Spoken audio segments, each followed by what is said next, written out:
This is the land where light is crushed. A land where heroes fall. When the mists come for you, will you stray from your path? Will you kindle the embers of hope, or be lost to the darkness? As you stare into the void stares back and reaches out to clutch you. Your nightmares come to life and stalk your every step. Morality is as gray as the mists that always seem to surround you. Will your better sides prevail? Will you seek to aid the people of Barovia? Or will you succumb to the shadow that rules this land? After all, no one leaves Ravenloft entirely intact.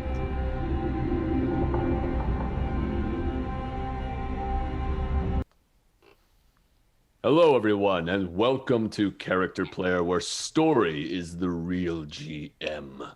We're artists by day and we're nerds by night, and tonight we're diving right back into our Ravenloft campaign. We're going to be heading into Ravenloft, the land of Barovia, land of shadows. But first we got some announcements. Ricky, why don't you take it away? I'm not going to do that voice. Yes, I got a couple announcements for you guys. First of all, we have some really awesome stuff coming up this week. We have a brand new Insight Check Live coming up tomorrow, 2 p.m. PST, with our very own Seth, Crowe, who's our Newton here in our Ravenloft campaign. So please come and join us on Instagram. We'll be streaming on Instagram Live. If you want to ask Seth some questions about tonight's game or even some of the past games, I'm sure he would love to answer your questions, and we would love to have you all. Also, we have a brand new 1-hour one-shot coming out this weekend, this Saturday. Not only is our murder mystery campaign going to be downloadable and available on DM's Guild, we will also be creating a brand new one. And we're taking suggestions on what that new campaign or that new one-shot might be. So please go to our Instagram, leave us a message or a DM, or find the post, and we will see if you guys want to add some of your own suggestions to what we could add into that new one-shot that we will be creating this Saturday. Also, we want to attribute the sound effects and music that we use here at Character Player. So a big thank you to Syrinscape, SwordCoastSoundscapes, and of course, David Kaiser Music for all the amazing music and sound effects that we use here at Character Player. Also, please, if you like what we're doing on the campaign or any of the other amazing stuff that we put out, like Demystifying, Monsters Lab, 1-hour one-shot, Inside Check Live, you can check all that stuff out and get the notifications when all that stuff is coming on our social medias, which is Facebook, Instagram, TikTok, and YouTube at Character Player, and Twitter at Character Play. And last but certainly not least, we have a birthday today. That's right. Justin Powell's birthday, our very own Ravenloft DM. He's DMing on his birthday. What a guy. So I think we're going to do one of our notorious, just all that's the word for it. that Yeah, we do notorious. Notorious and terrible. Happy birthdays. All right. Ready? And a 1, and a 2, and a 3. Happy birthday to you. Cha cha cha. Happy birthday to you. Happy birthday, dear Justin Powell. Happy birthday to you. Bum, ba-da-bum, bum, bum. Love you all so much. Happy birthday, buddy. Thanks so much. And with that, why don't we go ahead and roll the trailer so that we can dive into Ravenloft. Last we left off, everyone, Havok and Newton returned to Vallaki with the captured Bluto after their new friend Romy turned herself into a raven and flew away from the lake. After some interrogation, Bluto admitted he tried to drown the Fastani girl Arabelle because he was told to do so by his master. With that, Newton and Havok turned him over to the guards, who promised to drop off their payment at the inn that evening. Meanwhile, at the Blue Water Inn, Aerith and Ezra met with a bard named Rictavio and agreed to help the Martikovs, owners of the Blue Water Inn, with their missing wine shipment. Meanwhile, Stiki Rock found a note in his book, 50 Shades of Goblin, that seemed to have some information about his sister. It seemed sentient in some way, and offered to help Stiki find his sister. At this time, the group all reconvened and began readying for the dinner with the Burgomaster later that evening. As they ate with Burgomaster Vlakovic, they also met his wife, Lydia, and son, Victor. The dinner was tense at times, though in the end it seemed the Burgomaster trusted the group to look into a matter for him. He asked them to investigate a noble woman by the name of Fiona Wachter, because he believes she aims to undermine his leadership in some way. The party agreed to look into it, and as a thanks, the Burgomaster was able to acquire them horses for their trip to the Wizard of Wines. As the party made their way back to the streets, Newton decided to go for a stroll for a bit. He turned himself invisible and snuck his way back into the manor. He went through the bathroom window, but as he did, he fell and landed on the floor with a thud. The sound of footsteps coming down the hall hit your ears, Newton. You are still invisible as you push yourself to your feet off the marble floor. What do you do? Remember what I wanted to do. I had this thought came to me as I was laying in bed. What's happening? So I cast Minor Illusion. Okay? So wait, I have to wait. So the way it has to work is I have to cast it as the door opens. Okay.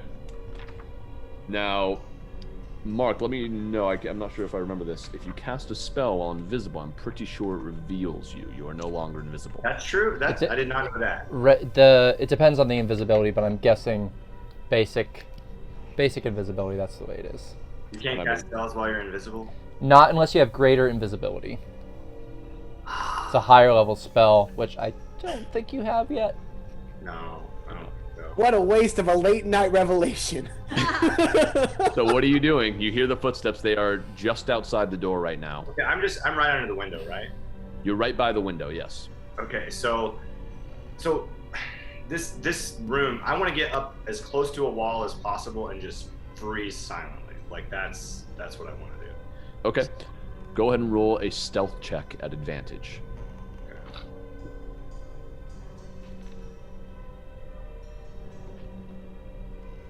11. Okay. You start to make your way up against the wall, and you are kind of looking to the door to see who's coming in. You're not paying as much attention to where you're hiding, and you just smash your elbow into the wall, just lightly. You know you made a sound. I might have lied to you. 1 second. Oh. I just want to double check. I'm not trying to... I mean, I could totally cheat, but I'm not... Oh, we Good on you! That's the motto of our players. We appreciate the honesty. Not an 11. I want you to know that I could cheat. That's So also thank me for honest. not. It's an 8. It's an 8. Oh god! Okay. The Bardic thud is Inspiration? slightly louder than I had explained. It's a little Cardic bit louder. Inspiration. Cardic Inspiration with my... Okay. Okay. So that is an 18. The door opens, and you see the guard who had led you down to the bathroom in the dinner poke his head in. He looks around for a moment. His eyes land on you. You hold your breath. He walks forward towards the window and closes it. He mutters, "Fucking wind," as he walks back out. Okay, cool. So, did he shut the door? He didn't. The door shuts up by itself, so he went back out. The door shut. Oh, okay. So I'm chilling in the bathroom. Yes. Okay. I give it a minute. If that's okay. Like I'm gonna let him guard. And then I'm gonna try to open the door. Okay. To the bathroom very, very carefully, like and peek through, like eye style. Okay. Make another stealth check at advantage. Actually, you know what? I'd say make this straight because you're opening the door. It's not about them seeing you. It's about the door being opened. 11. Okay. Okay. You push open the door, and as you look out into the hallway, you can't see anyone. The door kind of opens up so you can look back towards where you all entered and where the dining room is. And looking down that way, you do not see anyone in the hallway. So, like, which way did the door open? Like, is the door wide open? Is it just cracked? No, you pushed it a crack. You pushed it a crack, and looking down there, that's what you see. Okay.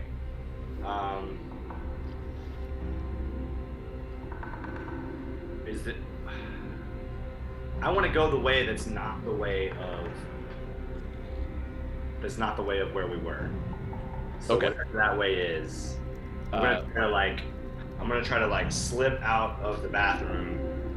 I am invisible, so hopefully, as long as I don't push the door open too much.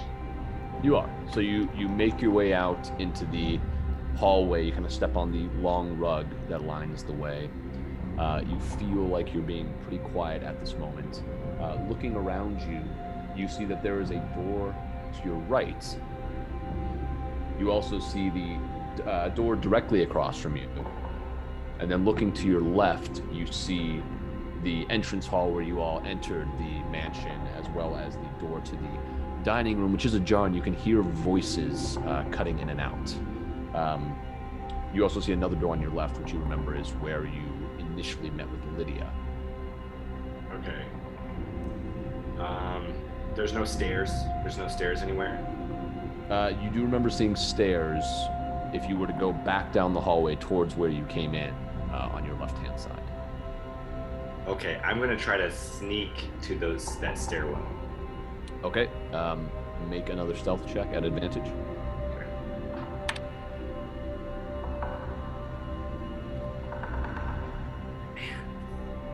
And Buddy. coin toss. Okay. Cardic inspiration. Let me just check something very quickly. Give me a moment. I would have really rethought this if I didn't know I couldn't cast spells. That sucks. That does suck. What was your stealth roll? A 10. Okay. You start to make your way down the hall, and as you get a little bit closer to the dining room door, before you've passed it yet, you can hear the voice of the Burgomaster speaking with someone whose voice you actually recently heard. You hear the Burgomaster say, Yes, I think they'll be very helpful to the cause. I don't know about them. You sure they can be trusted? I believe so, yes. They're going to do good with us. Is that Bluto I hear? no, probably just my similar voices. But as you step past, a floorboard creaks. Hold on a second. You hear the sound of heavy thuds coming closer to the door that you are currently just about 5 feet from. 5 feet past. The door swings open, and you see a very tall, hulking figure. He has a completely bald head, and he has scars around his eyes. Is it the guard? Is that who I'm seeing? It looks like it is the same guard that you saw at Bluto's house earlier in the day, as well as the guard who kind of shouted at your crew as you were all leaving the manor. Okay, I'm not moving. I'm just like frozen. Okay. Make another stealth check at advantage. He is actively scanning for you. And this dice is not like me.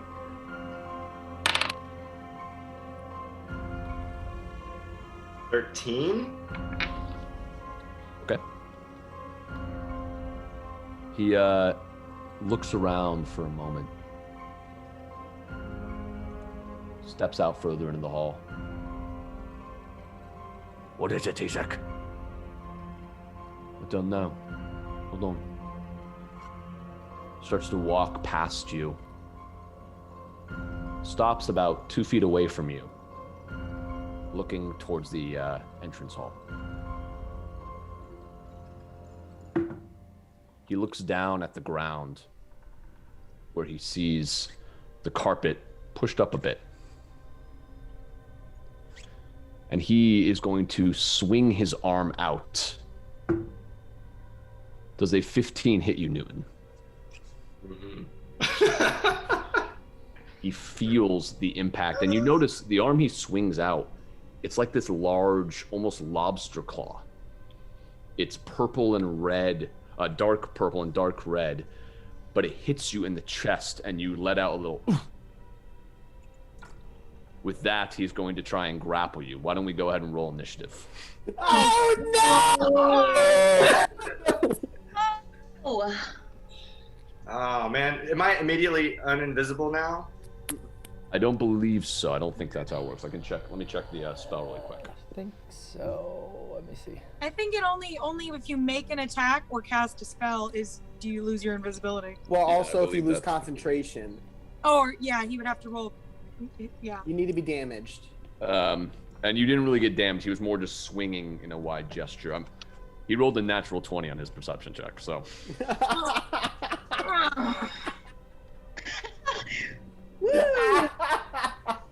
This is not going well for you. Guys. Oh my god. With advantage, you're rolling like what, like 9s and 10s? Yeah, Terrible. I only have +2 to stealth, so Oh my gosh. So what did you get? This. I got a 15. Okay. He rolled a natural 17, so he's going to go first. Damn it. And I just checked. Even if you take damage, you don't. Oh, it's not concentration, it's just duration? Well, no. If he loses concentration, then yeah. But if he takes damage, he's still invisible. Right. But yeah. Right. But it's a concentration-based spell. Yes, it is. Thinking about it. All right. So he is going to...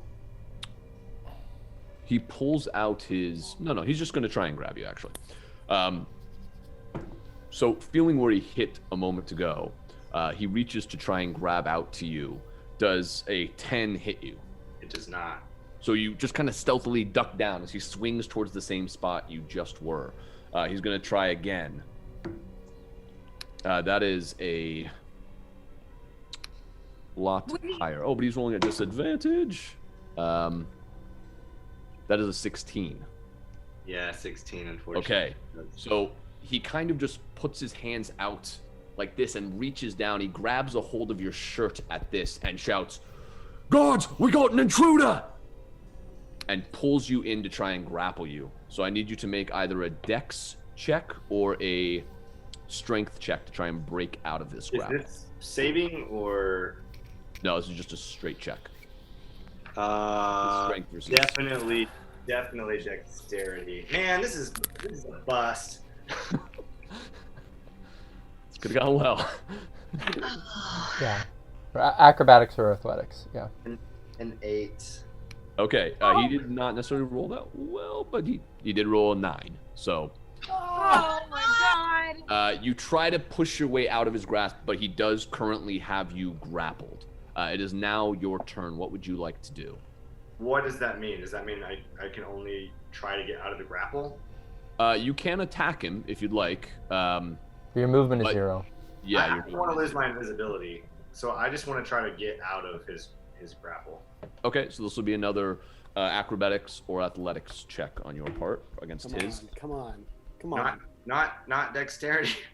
Wait. No, well, Well, the nice thing about acrobatics or athletics, it'll add your proficiency bonus to it. Exactly. So if you you're might have proficient. your proficiency bonus. If you don't, it's the same. Okay, so acrobatics. I have a +2, so. Okay, so it's the same as your dex. All right. Come on. I roll, baby. 21. Oh, that's good because he rolled an 18. Okay, with that, you are able to slip out of his grasp because he has your shirt in one arm, in his normal hand, but he doesn't actually know what you are. So you're able to just slide out. What are you doing? Okay, so I just want to be aware of what's around me. So I can go. Is the stairwell close? He is currently standing in front of you towards the stairwell. He walked past towards the entrance hall and is now blocking that way. You could definitely make your way around him, but he'd probably take an opportunity attack against you. You could also go back the way you came. That area right now looks like it's open, but he did call for guards. What about through the hall where the other guy is? You mean into the dining room? Yeah. You could do that. It's right there. Again, he will probably still take an opportunity attack on you. You don't get an opportunity attack against an invisible creature. Oh. It's a creature you get an opportunity attack against a creature you can see. I thought it was a disadvantage. It would just be the same thing. I'm pretty sure you don't. You against a creature you can see for opportunity attack. If there's no opportunity attack, I'm gonna try to go up the stairs. I'll Google it real quick. I'll Google it. Yeah, I've never heard that. So I'm looking it up. That'd be so cool. You wouldn't know.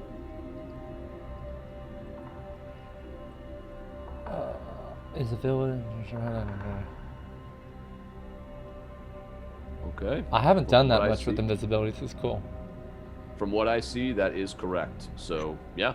All right. I'm gonna try to go up. I'm gonna try to slip by him and go up the stairs. Okay. So you go and roll another stealth check at advantage. 21. Okay. He reaches back out to the place you were, and you slide under his arm to the right as quietly as you can. And he's kind of reaching in the same area, trying to grab at you, but you have already at this point snuck past him. Now, if you're going stealthily, that halves your movement, so you can only go 15 feet. With that, you're able to get to the base of the stairs, so that's where you're at right now. Okay. Well. It's his turn. He is going to look around. You had a 21 on that stealth check? Yeah. Okay. He's going to look around at disadvantage to try and find you. He does not. He shouts out, Guards, we have an intruder! Lock this place down! You watch as two guards... Actually, I'll roll for them. Yeah. You watch as two guards enter into the main doors in front of you and stand there for a moment, looking over towards this guy, this main guard in the center. It is now over to you, Newton. So, in the ruckus, can I try to move up the stairway at regular speed? If you do, you will not be stealthed. You can do that, but they will hear you most likely. I mean, okay, I will try to creep up the stairwell. Okay, roll another stealth check at advantage.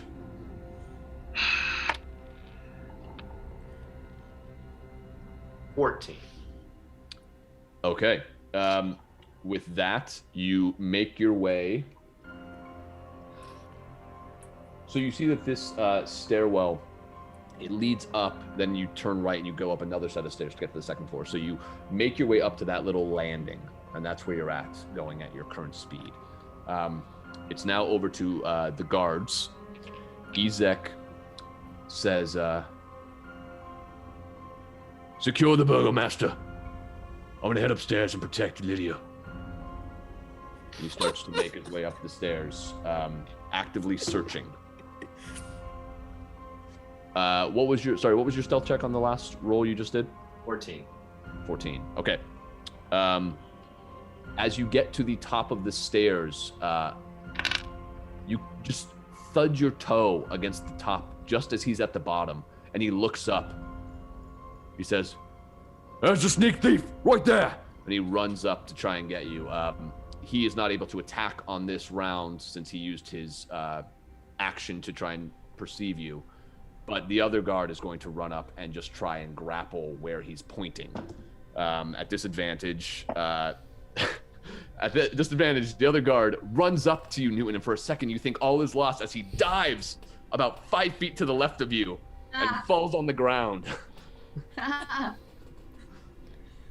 And that is their turn. Okay. It's over to you, Newton. So what do I see in this upstairs area? Is there anywhere? Again, you're just on the landing. There's another set of stairs that takes you up to the second floor. Right now you're on this little landing. You go up, you turn right, then you head up again. So you can get up to the top level on this round if you are stealthy enough. Well, they're like on their way up. Yeah. You're right.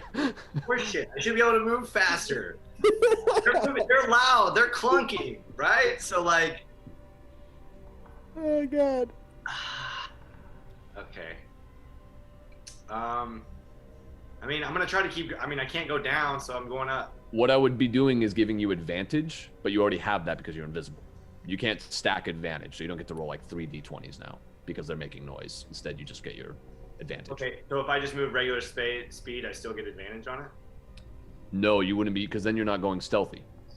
So they would still get disadvantage to hit you. They would know where you are, but they would have disadvantage to They would grab you. basically you're just moving 30 feet in 6 seconds. You're gonna make noise. They're gonna hear that. Okay, so like but they already know I'm there. Mm-hmm. They know that there's something in this place. What are you doing? All right, I gotta find somewhere to hide. Like I have to. So Okay. I'm gonna move up the stairs as fast as possible. So you're just gonna run. You're not gonna go stealth. No, I guess I gotta go stealth. It's totally your call. What are you doing though? I need an action. Stealth. Okay, roll your stealth at advantage. He's not real quick, Justin. He's not taking an action, so he could use his action to move another 15 feet, so he can move 30. That's right. You actually could. Good call. Thank you for that. No problem. 19. I rolled a 19. Okay, so you're going to use your movement and your action to move 30 feet. With that, you do make your way to the upper hallway, and you come out into a gallery of sorts. You see all these paintings line the walls. Sorry, let me find it here for a moment. Baby Jesus. Please. Yeah, you see these framed landscape paintings of Barovia covering the walls, as well as these red silk drapes. You also see... Behind the drapes! I'm hiding behind the drapes! Chained up in the middle, you see 2 mastiffs, 2 giant dogs.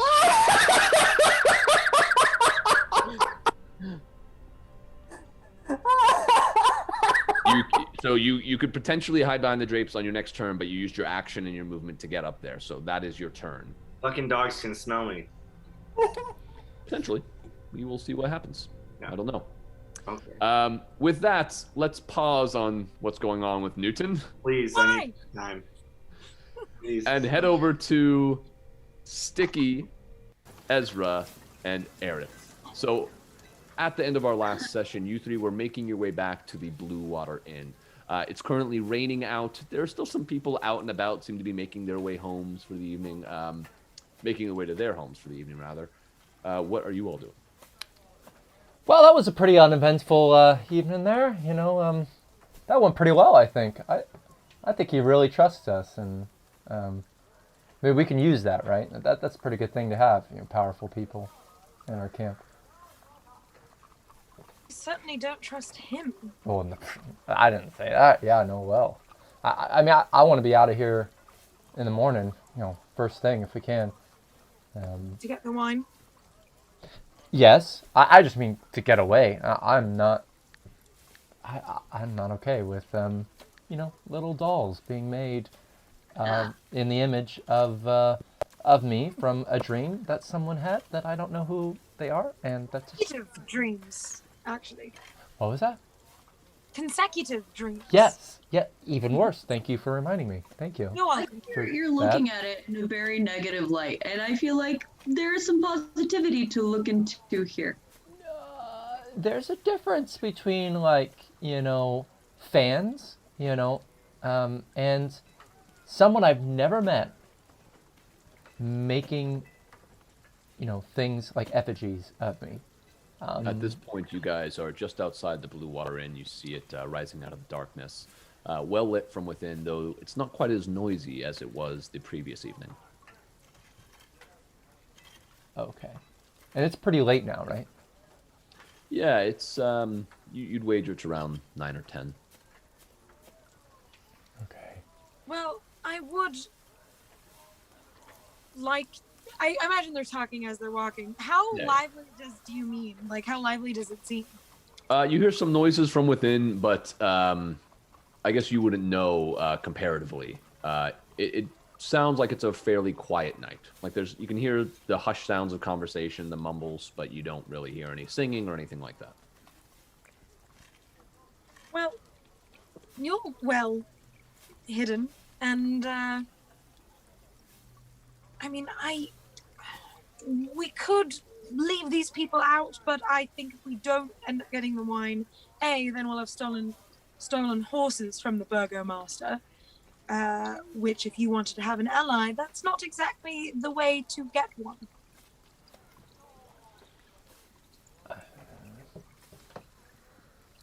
Yeah.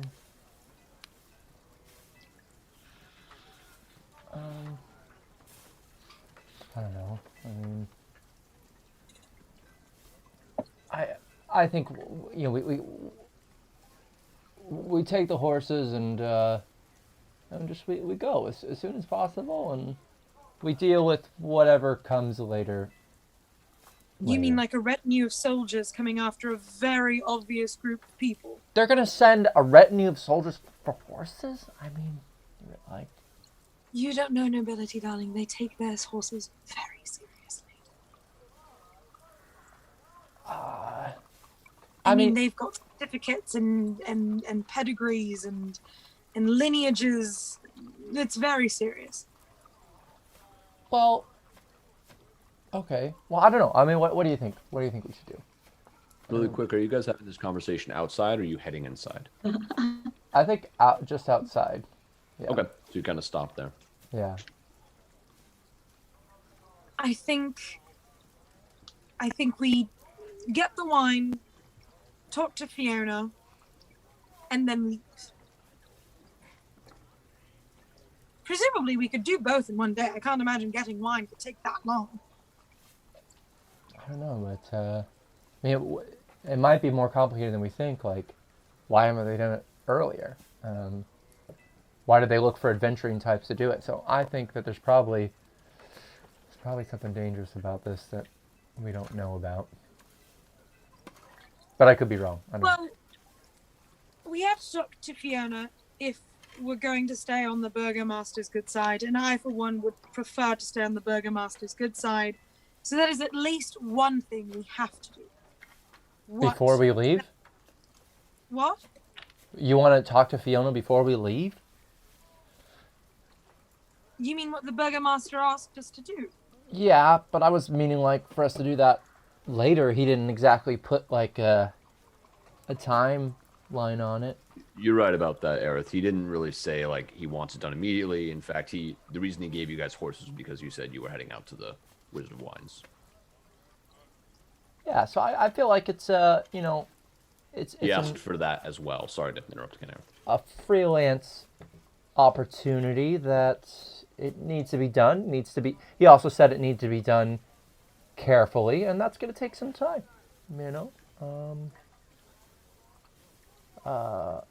I don't know. Unless you have a particular reason for wanting to do it now, I would just... No. I just feel like there's a target on my back. We've nearly gotten in trouble with the guards once, maybe twice. Things are a little tense here. And yes, we do have an ally, but... Of the opinion that if we are not speedy, but at least trying to make good here, we're going to put further targets on all of our backs. Yeah, yes. I have a question. Stiki. Yeah. Side note, you said it's raining? Yeah, so you guys are standing in the rain currently. Are we on the horses? Or we're just... No, you guys have not gotten the horses yet. Stiki has his arms out and he has his mouth open and he's letting the rain go into his mouth. And he's like making gurgling noise. You see this old man waddle by with the cane, look over to Stiki.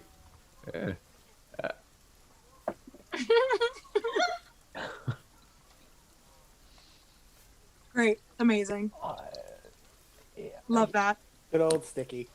Yeah, Stiki's not paying attention to you guys at all. Oh, man. That's good. I guess... Stiki don't talk shop. Yeah, it is pretty cold out here. Maybe we can we can go up into our room and we continue this conversation. Yes, yes. I guess. Ezra would head in. So you guys make your way to the side stairs that lead up to your chambers. Yeah. And I forgot about this. as you head inside, you can look down into the tavern area, and you do see that it's a pretty quiet night. There's a couple people sitting at the bar. You see one table that has a couple sitting there talking, and you see the two brothers that you had seen the night before sitting in a corner with a book out reading, and they look very, very sad. Very sad. With that, we're going to jump over to Havok. Now, Havok, you just finished walking Arena to the church. What are you doing? I'll just be heading back to the Blue Water Inn, thinking to myself, yeah, I hope Newton gets enough pastries for everybody, because I could really go for a late night pastry, and just walking through the rain, really thinking about I bet he'll share. I'd say you probably catch up then with them just before they head to their rooms. So you see Stiki, mouth agape, with the old man next to him. Well, real quick, the church and the Burgomaster's place are they and then the Blue Water Inn, are they all in different directions, or is one towards the other? So to get to the church, you went kind of backtracked and went to the left to go with Arena. You cut through some little houses, but now going along the main road, you won't see the Burgomaster's mansion as you make your way back, unless you want to go the long way. No, I would probably go Havok is really good with directions, but only directions that she's experienced before and knows about. So she would probably take the same route back that she knows. Okay. Because she doesn't know the city that well, but she's like, I remember what path I took. But you have gone to the church. Oh, I have. You're right. Before, so I would say, yeah. I would go the short way. Yeah. Okay. So you make your way back, and you catch up with them just before they head inside. Great, thanks. I appreciate the effort. Sorry, and I'm gonna poke Stiki in the belly while he's got water in his mouth, looking up. I just poke. Boom. Uh-oh. Stiki, are you frozen? No. No, hi. Havok comes up and pokes you in the belly spell. while you're gargling rain. Stiki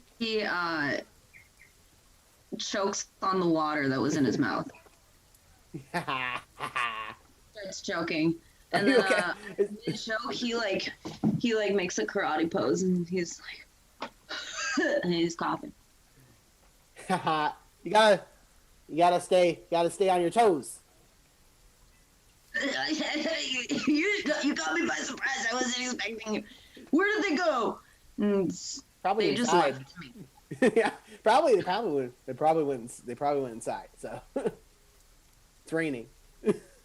Where were you? I walked Arena back to the church. Oh, that's right. Yeah. That did happen. Okay, come on. He starts walking. But as he's walking, he's dancing in the rain.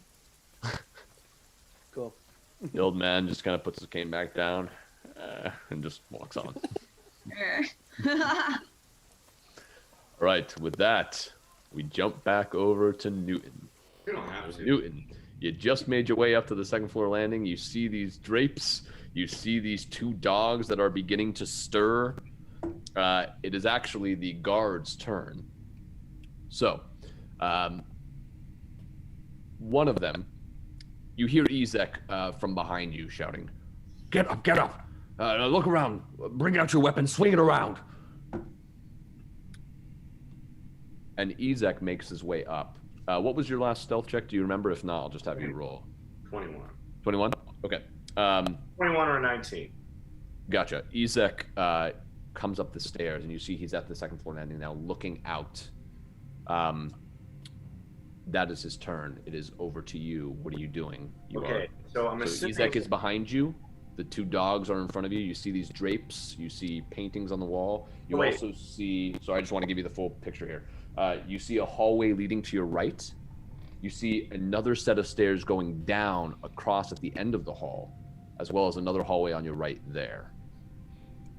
So My question is, the drapes, are they by a window? Is it a window that they're draping? Yes. So, okay. So this is what I want to try to do.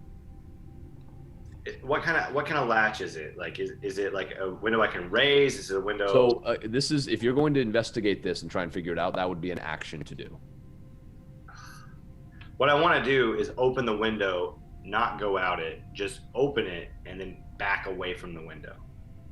Okay. I believe that would mean that you are not being stealthy, just so you know. That's fine. That's fine. I don't need to be stealthy to open the window. I want them to think I'm going out the window. Okay. Go ahead and... Okay, you head up to the window. It's easy enough to open. There is just a latch there. You start to push it open, and then you back away. Yeah, I back away and try to lean against the wall as flat as possible. Okay. Okay, so you back up. At this, the dogs do begin barking. They are looking in your direction and barking towards you. They're chained up. They're kind of pulling at their chains, trying to get to you, but they are unable to do so. Ezek looks over to them, sees where they're looking, walks up to the window and closes it. Says, "All right, my pretties. You want to find me a snake thief?" Pulls out his battle axe. A break, you know? You gotta cut your losses, man! There's no way to at this point. I can't. That's his turn, because he used his action to go over and shut the window and everything, and to look for you. So that's his turn. At this, the other guard makes his way up the stairs, still swinging his sword kind of wildly. It looks a little bit ridiculous, even in your heightened state. You see this guard just kind of waving his sword around, almost like a metal detector. At this, it is over to you. What would you like to do? I'm going to try to go down the hallway where there's nobody at. Okay. Go ahead and make another stealth check at advantage. 13. A Warlock 20. If only that was true. Okay, and you're using your action and your movement to go that full way? As far as I can, yeah. Okay, I'll look into that later. Okay, so with that, you are able to... I'm sorry, you're heading down the closest hallway to you, the one that you first saw on your right? I don't want to go anywhere near those dogs. Okay. You start heading down the hallway on your right-hand side, the first one you see. You see that there's a door on your right, a door on your left, very close to you, and then you see another door on your right-hand side and another one at the end of the hall on your left. So you're able to, with your movement, you can make it to the first set of doors if you'd like, or go 5 feet past them.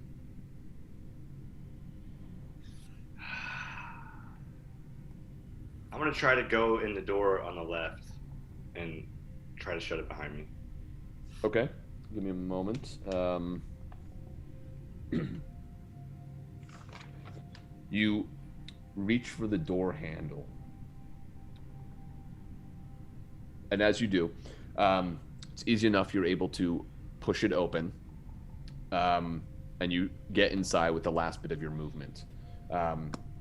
You see floor-to-ceiling shelves line every wall of this windowless room. And the number of books contained here is nothing short of astounding. You see a brass oil lamp sits atop a large desk in the center of the room. The chair behind the desk is comfortably padded and has the symbol of a roaring bear stitched into its back cushion. So that's your turn. You're now in this library. With that, you hear the sound of chains being unslung, and the pitter-patter of dogs' feet make their way up to the door and start barking. The door opens. And you see Ezek standing in the doorway. Oh my god. The dogs, at that, let me look up their stats really quick. They are going to try to attack. Yeah, they're going to try to attack you. They are still at disadvantage because you're invisible. The first one goes to bite you. That's 12 points to hit. Does that hit you? Or 12 to hit. Does that hit you? Okay. The next one lunges at you. That is a 15 to hit. They got to roll a Warlock 20, or Warlock 13. 13 is the magic number for. Gotcha. Okay. The first one lunges a bit to the left of you, but the next one bites into your ankle. You take 3 points of piercing damage. I need you to make a strength saving throw. Oh. As it starts to try and pull you to the ground where you're at. Strength saving. Ooh. I believe in you. Natural 20. Okay. You're able to still like shake your leg and not let out a scream. You're trying to stay as quiet as you can. And so you are not pulled to the ground as it releases your ankle from its jaws. You can feel a little bit of blood was drawn, but it wasn't too deep of a bite. At that, Ezek is going to close the door behind him and just stand in the doorway. Give it up, Snake Thief. If you give up, we won't kill you. He's just saying it out. He saw where the dog bit, and he's kind of looking closer in that direction, but you can tell he's still not entirely sure where you're at. With that, we're over to you. What would you like to do? You said there's an oil lamp? There is.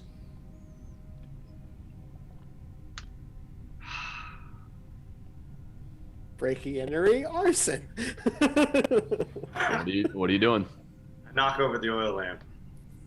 Okay, so to do so, you're going to be moving not stealthily. So you make your way over there. You're only about 10 feet away. No, wait, hold on. He could lock me in this room and it could burn down. And I could be just dead. Man. What are you doing, Noon? You got seconds here. Yeah, I'm gonna like crouch in the corner. Like I'm gonna get in the very, very corner, as cornery as possible. Okay. Make a stealth check at advantage.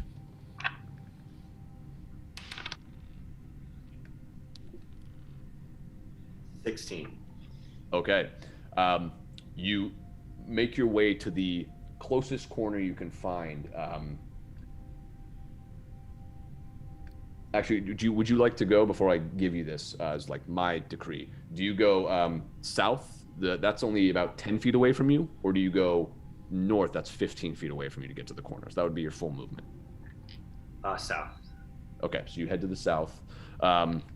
With that, it's over to the dogs and Ezek.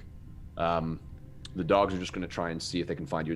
You can tell that the scent of the room, it has this kind of, almost smells a little bit like bourbon or something, like someone drinks in here often. It's a bit overwhelming for them. So you have them roll at disadvantage, but because they have keen smelling or hearing, keen hearing and smell, rather, they have advantage, so that neutrals makes it neutral. Yes, it neutralizes. Oh, words. They cancel each other out. So that is a 15, and what was that you rolled? 16. 16. So one of the dogs starts to make its way towards you, and you think, fuck, just as it kind of turns around and perks its ears up, looking to see where you might be. The other one, why did I do that? But still, that's an 18. So the other one starts barking and makes its way up to you, starts barking right in front of you.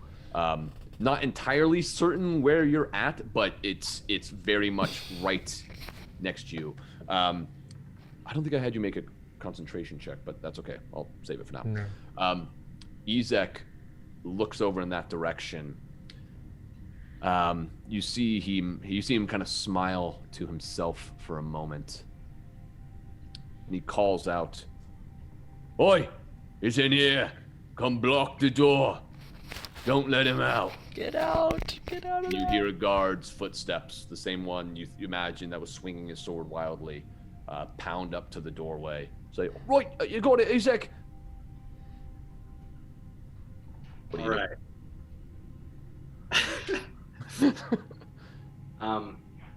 All right, I'm gonna try to do something. I don't know how the stack works on this. Okay, now you're gonna try to do something cool.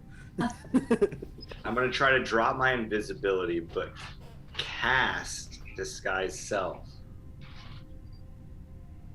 So you're gonna use your Mask of Too Many Faces, yeah? Yeah. But it's Disguise Self. I don't know. I don't know. Yeah. But I think that's fine. Okay. Okay. Yeah. We'll say you're able to essentially simultaneously do it, and I'll look into the rules later and see if that's something different. But for now, you're able to simultaneously do that. Okay. I'm gonna go into Kyle. Okay.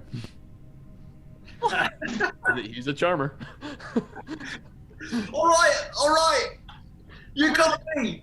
You see the dog start.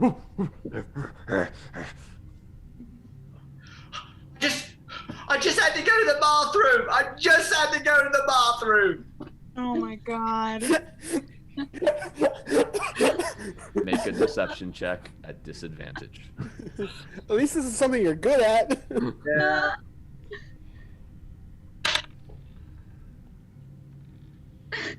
A 10. Oh my god. Okay, at this point, we're gonna somewhat drop initiative unless you attack or unless they attack. I'm not gonna attack this. I'm not gonna attack. What's that you said? I just had to go to the bathroom. You did. Ew! And the dog stopped barking and sit back. I was walking by and He walks up to you and kind of puts his hand onto the bookshelf, blocking you into this corner. Who are you then? Name's Kyle. I'm a guide and a bard. KTB is my street name. Yeah, I'm pretty good musician. Right. Why are you in the Burgomaster's house, eh? Well, I was walking by and I saw the window open, so I had to go, and I did. And then I just thought I took a look around, and then I got caught, and I didn't mean to get caught. So let me understand this right. You broke into the Burgomaster's mansion. I mean, the window was open. I'm afraid that's not gonna hold up, lad. Oi! Get Vargas. He's gonna want to meet, Kyle. And with that, we're gonna jump over to our group at the Blue Water Inn. Not breaking entering, at most trespassing. There's a house, and I had to go to the bathroom. I mean, what is the problem?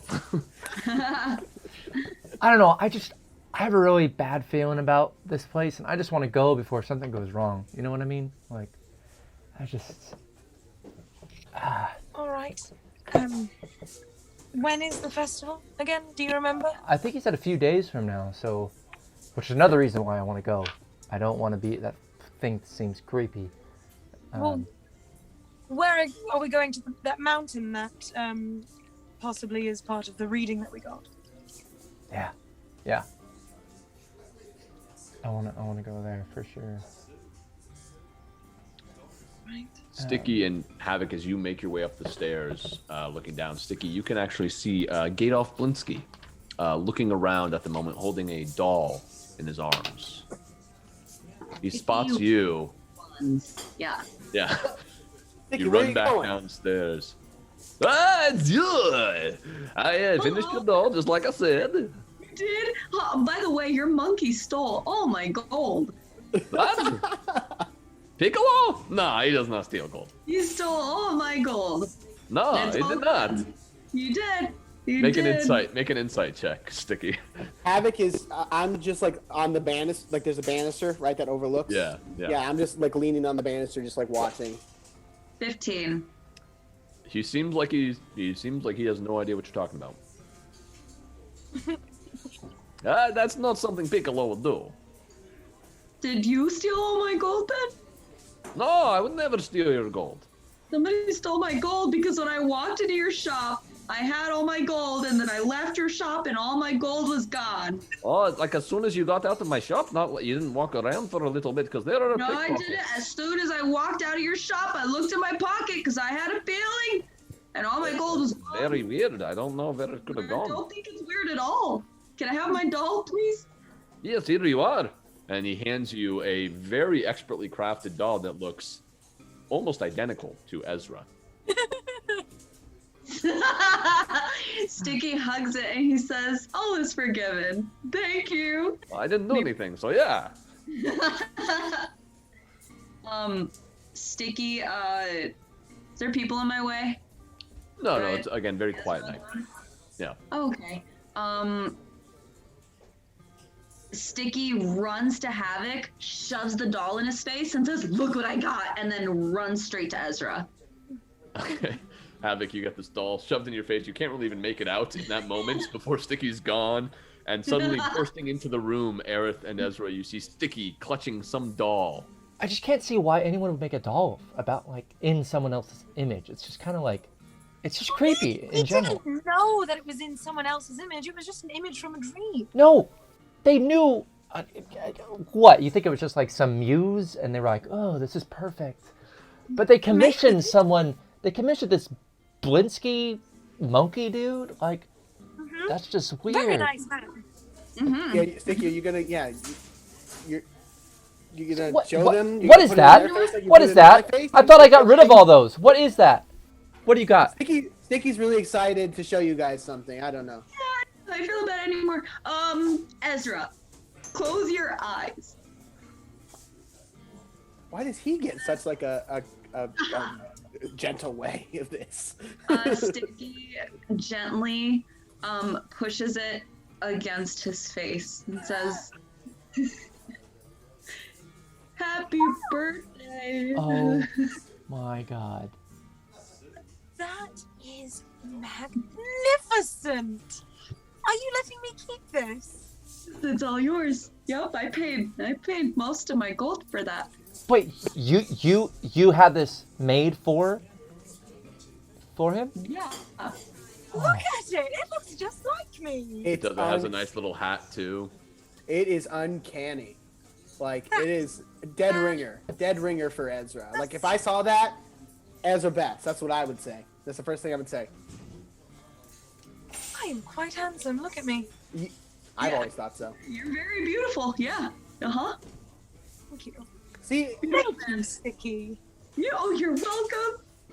that's a very nice gift, Sticky. That's a really nice gift. You know what? If I ever had someone design a doll in my likeness, I would be very appreciative, and I wouldn't act strange about it at all. Yeah, but you know this person. Like, and they're friends. It's totally different. Do not make the comparison. Wait, Aerith, why are you getting so upset with me? I just feel like I'm low-key being told I'm paranoid. Wait, what are you talking about? I have no idea why you're freaking out. Did I keep one? Oh, I have one. Was that supposed to be a knock at the door, Justin? Yes. I could hear it coming from downstairs, but I did not. Oh yeah, I did not hear it on Zoom. Knock, knock. You hear at the door. Put that thing away. Everyone's head would just... Yeah, put that thing away. Put it away. Put it away. Put it away. I'll go and open the door. And I make sure that's. Oh, sorry. Go ahead. If it could fit in like his breast pocket, that's where he'd put it. Yeah, it's Just a definitely little small Ezra enough to do chilling so. out. Yeah, just Yeah. little arms out. I sit on the bed in a more like presentery, as Andrew, like Act natural. Yeah. How does that look, Andrew? Go ahead and describe to us what that looks like. I like sort of like so he takes out his rapier and like has it out and it's sort of like just has his this is in the moment he's freaking out, basically like strikes a pose as if he's getting a painting done of himself, and it has Here's a euphemism. yeah it sort of sits out and so thank you once again so much for letting me stay in this. Oh, a visitor. Oh, yeah. You all are acting strange today. And like I open the door. You see Danica standing behind it, holding a sack of coin. Hey, how you doing? Hey, everybody. I saw you guys come in. I saw you come in, and Guard told me to give this to you. Oh, thank you so much. Thank you. I really appreciate it. So you caught Bluto, huh? Yeah. He look. I turn to everybody and I say, and I go to Danica. He was trying to drown a little girl at Lake Zarovich. Huh. I never pegged him for the type. I mean, I didn't know him. I didn't know him, but he said that his master told him to do it. I don't know. You mean the devil? No, you see, that's what I thought immediately, but he said no. Huh. Yeah, weird. But anyway, thank you so much for bringing this up, and I'll hand her 2 gold from my share. No, sure thing. You guys have a good night. I'm gonna go tend the few customers I have. She walks back down. Thank you, Danica. Mm-hmm. Thank you, Danica. And I'll close the door. I did this thing just now that I've seen you guys do a couple times, where I'll give somebody extra money for doing a thing. Is that what you're supposed to do? Did I do the correct amount? It's called a tip, darling, and yes, it's very polite. Look at you, Havok. You're picking up social cues. I'm so proud. Well, really, I'm just doing what you guys do, but I don't know if I'm ever doing it correctly. No, Yeah, so because proud. You're doing great. Doing good. Oh my Onto god. Andrel or Aerith and just see, she's in distress. Can't we help her first? Well, first thing, I don't remember. Have I told Havok about? No. I'm like, idea. To him about nothing. you know what? Ezra's moving on with the conversation. He's thinking about Danica now. About Danica now. What? I just okay. Just real quick, like Havok, baby, honey, Okay, before we continue with this conversation, don't ever say that to me ever again. Sure, whatever you need, buddy. There's a creepo making dolls in my image, and while that may be flattering, I don't know who that person is. They've made hundreds of them and sent them about the town, and they're looking for me, and I don't know why. So that's why my hair is bleached. That's why I have this makeup on. That's why I'm wearing this shitty stuff, and I'm no longer myself. All right? I'm someone else. I am Andrew. So does that make sense? Are we good, honey? You know, good is not the word I would use, but and it doesn't all quite make sense, but whatever you're going through, fine. Deal with it the way you want to deal with it. But we got people that take on different faces in this group all the time, so I'm sorry it didn't seem that odd to me at first. So Okay. but, you know, like I said, however you want to deal with your shit, that's fine. Yeah, just as long as you know, Aerith is dead. He's gone. Or he's not dead. He's just gone. All right, and Andrel is currently hanging out with these guys. All right, so that's that. Aerith is having this identity crisis because of a little doll. Yeah. I resent that. Do you have the doll? Do I have the doll? Show Havok. Ezra would go grab the doll, kind of like press it to Havok's chest, and turn back to Andrew, and just, I want to help you. Help? I mean, yeah, it vaguely looks like you, I guess. Fiona Voctor? No, Danica, with the wine. Yeah, we'll go with the wine. Like, I'm good. I just want to get away. Okay, good. You know, Far away from this it's the musical instrument that's the giveaway. Right. As you say that, we were going to hop back But, over to Kyle. Sorry, Ezra, was there something else? Ezra? Uh-oh. Freeze. Hey, you froze there for a second. You're back. Froze for a moment. Did you have something else there before we jump in? Oh God, the way that I'm frozen. Oh no, it's still on. You're not frozen anymore, but you were. Was there something else you wanted to do, Ezra, before I jump over to Newton? Oh, I was gonna. Ezra would he'd kind of just, yes, it does, and kind of take the doll back and put it away. Gotcha.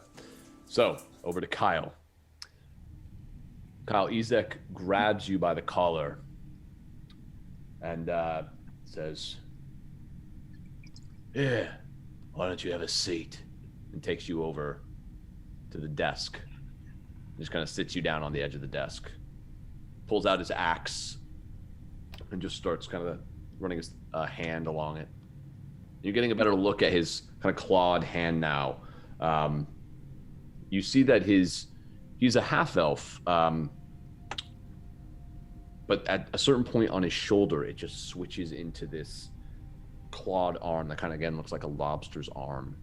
You see it's like almost shimmering with this red energy.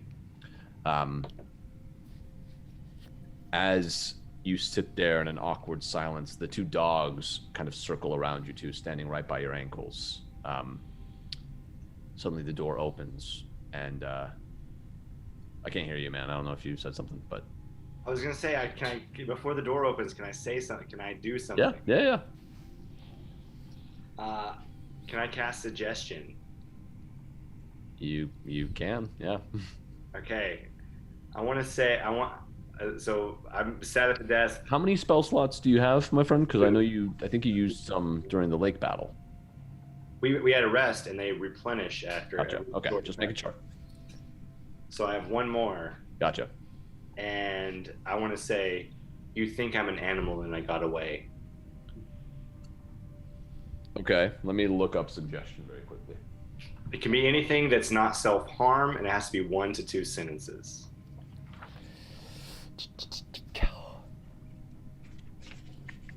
Come on, Newton. Come on.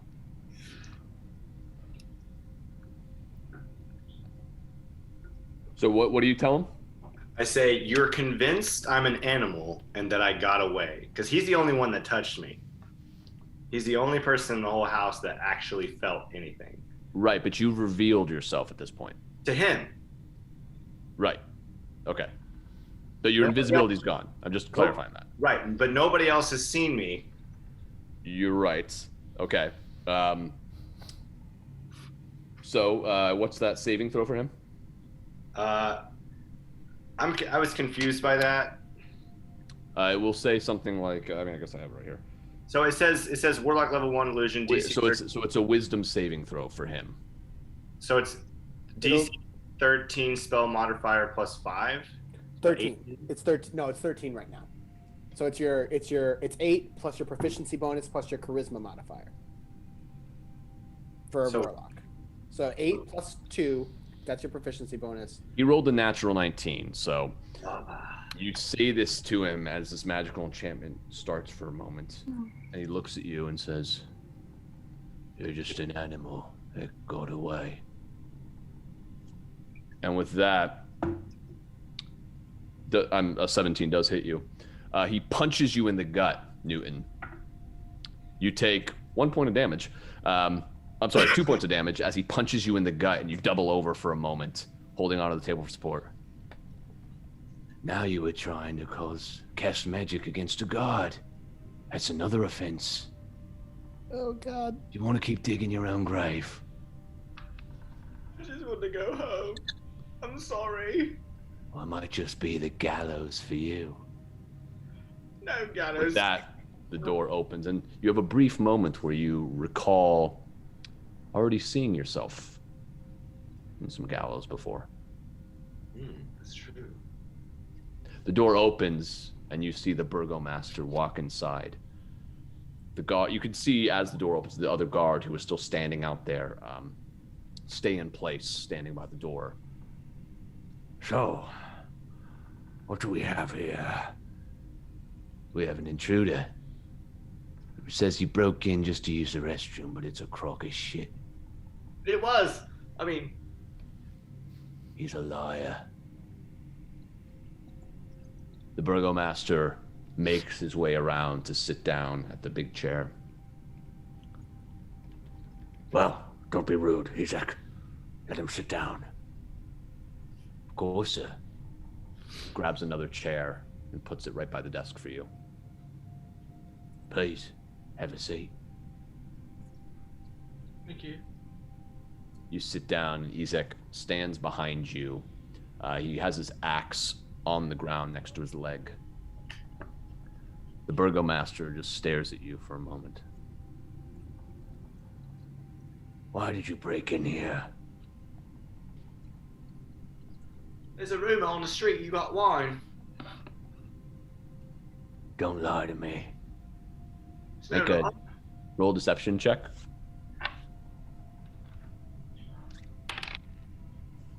$14. Okay.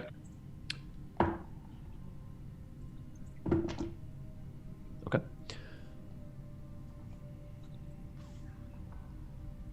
That rumor's true for the short time being.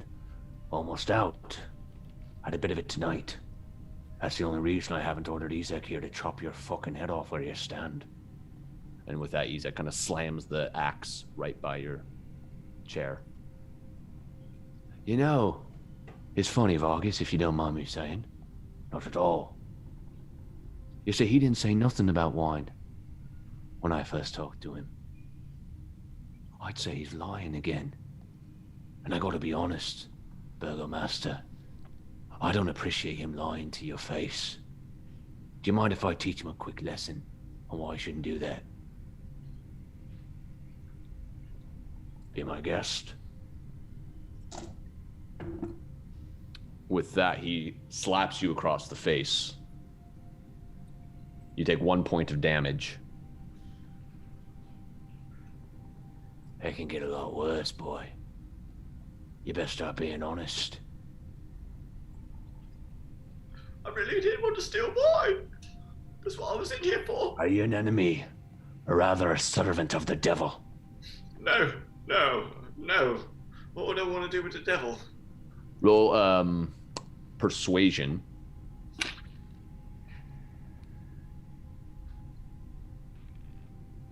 $16. Okay.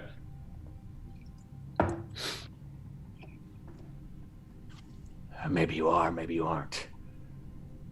But you are going to have to head to jail for the evening, I'm afraid. Why? Just don't kill me, you know? Oh, one more thing, Burgomaster. You see, not only did he break into your humble abode, he also tried to cast a little spell on me. I just wanted to get away. In fact, he was invisible for a while there. Took us a while to find him. I'm just trying to get away. I just want to get out of here. Very good, Ezek, very good. These are all things that will be brought up at his trial tomorrow morning. If you truly are an innocent boy, then you'll be found innocent. I'm not innocent. I mean, I did break in, but I didn't have any ill intention. Well, I suppose the reformers will determine what happens to you. They'll be the ones running the trial tomorrow. Ezek, I want you to take him. Bring as many guards as you think you need to escort him to the jail. With pleasure, sir. With pleasure. Do you need a hired hand? What's that? I mean, I'm a snake, you know. Somebody goes places and, you know, I can get in places and I'm pretty good at talking to people, and if you need somebody that, you know, does dirty work, and I can work for free for you for a while, and then, you know, if you're not paying me, you know, I wouldn't be too upset about it, but at first, you know, I was trying to show I have some merit. This is my first job that is... Make a persuasion check at disadvantage. Oh, my.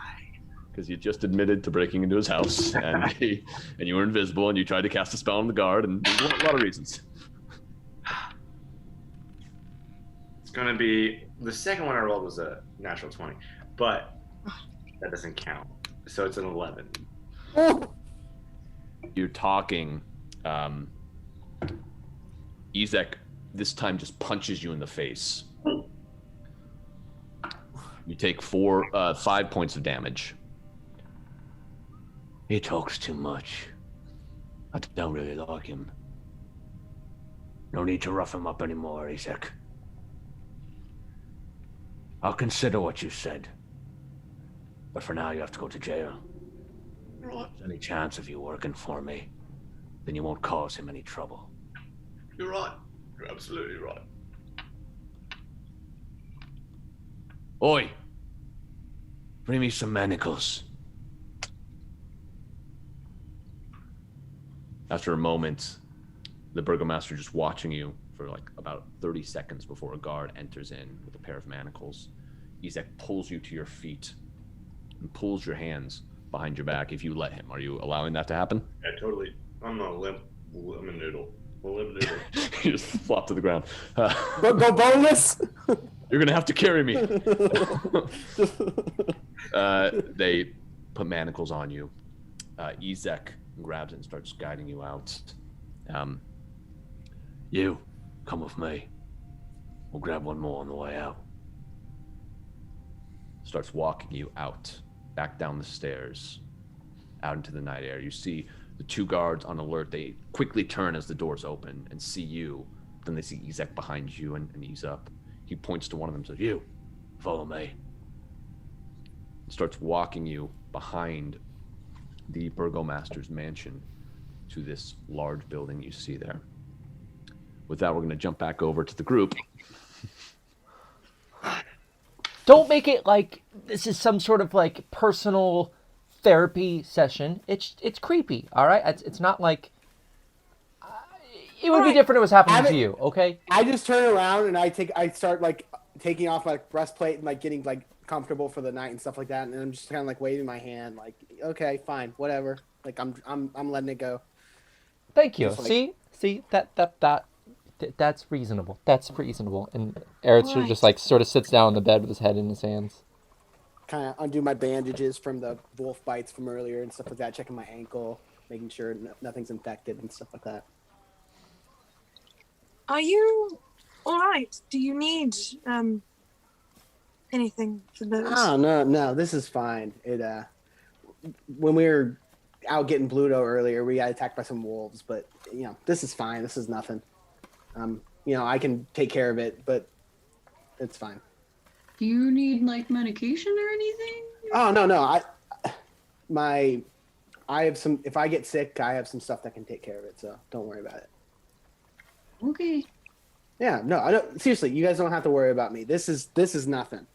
Really, it's not a problem. Ezra would also start getting ready for bed. Gotcha. Is Ezra in a different room? Is it yes, no? No, you guys are all in the same room. It's just kind of a long room with 5 different beds. Sleepover, slumber party. Yeah, so Ezra would get ready for bed. Okay.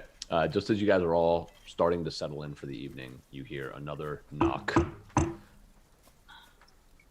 Is anyone going to act weird this time, or can I answer the door? I think Ezra would just kind of, because I imagine he's taking his hat off, he would kind of like finish getting ready with his back to the door. Okay. Just, I'm not me. Just remember. That's right. You're a drill. Got it. No, and drill. And open the door. Okay. You see Danica there again. Oh my gosh, did I not tip enough? No, you're totally fine. Some guard just came by, said to give this to you all. That I don't really know what it is, but here you go. Okay. And it heads back down. Oh, wait. And I give her another gold. Oh, Thanks. I'm sorry, Danica. The Burgomaster said that we could get some horses from you. Right. Yeah. For the said morrow. So. Yeah. 3 horses. Would that do your group fine? Let's see. 1, 2, 3, 4, 5. Is Irina coming with us? Is that right? No. She said she's not going to come. I mean, we'd have to double up on a couple horses there. Is that going to affect our speed? It would not. These are hardy horses. Clydesdales, if you will. I guess that's all right. If that's what he said. He wanted to ensure that we were safe and swift upon our journey. Look, he said to get you guys horses. I could get you more if you really need them. It'd be nice to have some around. I could get you 5 if you want 5. Just, if you need 5, I'll give you 5. Oh, we can double up. Come on, we're all friends. Just in case something happens. Yeah, we'll be then close we'll be together. stranded. Could we have 4? Could we have 4 horses? 4's great. Yeah. Okay, thank you. Thanks, guys. A lot of faith. Appreciate it. That's not what I meant at all, but whatever. So I can get away by myself, and the rest of them are doubled up on horses. No, because I'm kidding. Because if I know we what only you're have saying. 3 and there's 1 horse that dies, we can't double up with 5 people. Ricky knows what you're saying. Okay, get out of here. Or we could just all have a horse. I don't want to push Danica. She seems like she doesn't want to be pushed. You're not there. You're in Chile. Danica has walked off at this point. Yeah. I'll close the door, and I'll say, "We got a letter. Who wants to read it?" Then Ezra would turn around and he'd go, I'll take it. Okay. There you go. Ezra would open it up and read it. You see a quick note jotted down by the Burgomaster that says, "An intruder broke into my manor after you all left. He has been detained, but I think he may be an agent of the friend I told you to look into. He'll be going on trial tomorrow, if you'd like to stop by. The Burgomaster." Ezra would sigh so loudly. Did you read it out loud? Did you read it aloud? Or? No, he read it. Okay. I figured No, you were a first. silent reader. And he just, So, Are you gonna share? is it the devil? Did he find you? no, oh God, I wish it was the devil at this point. No, someone broke into the Burgomaster's house tonight, apparently, and he would prefer us there at the trial tomorrow morning. Oh, but we're gonna be gone by then. Like, He thinks it's someone that has to do with Fiona. yeah, but I mean, You did say if you'd like to. oh, Yes, but Ezra's inferring Gotcha. that he would prefer us there. Gotcha. Ezra speaks noble. It sounds like he really wants us there. but I don't want to be there. So, I Is mean, that uncomfortable? And I point to like the glued on facial hair. Is it itchy? yeah, it's not good. It's not good. All right, but I mean, does it look good? Do I look okay? I mean, it's stylish, yeah. It looks really good. I did it. Trust me, it's very good. I mean, it's definitely stylish. I mean, it's very nice. Don't get me wrong. I'm a woman of comfort. Yeah, whatever. Thanks. Anyway, you guys can go, but I'm not gonna go. But so you're gonna leave without us if we decide to go?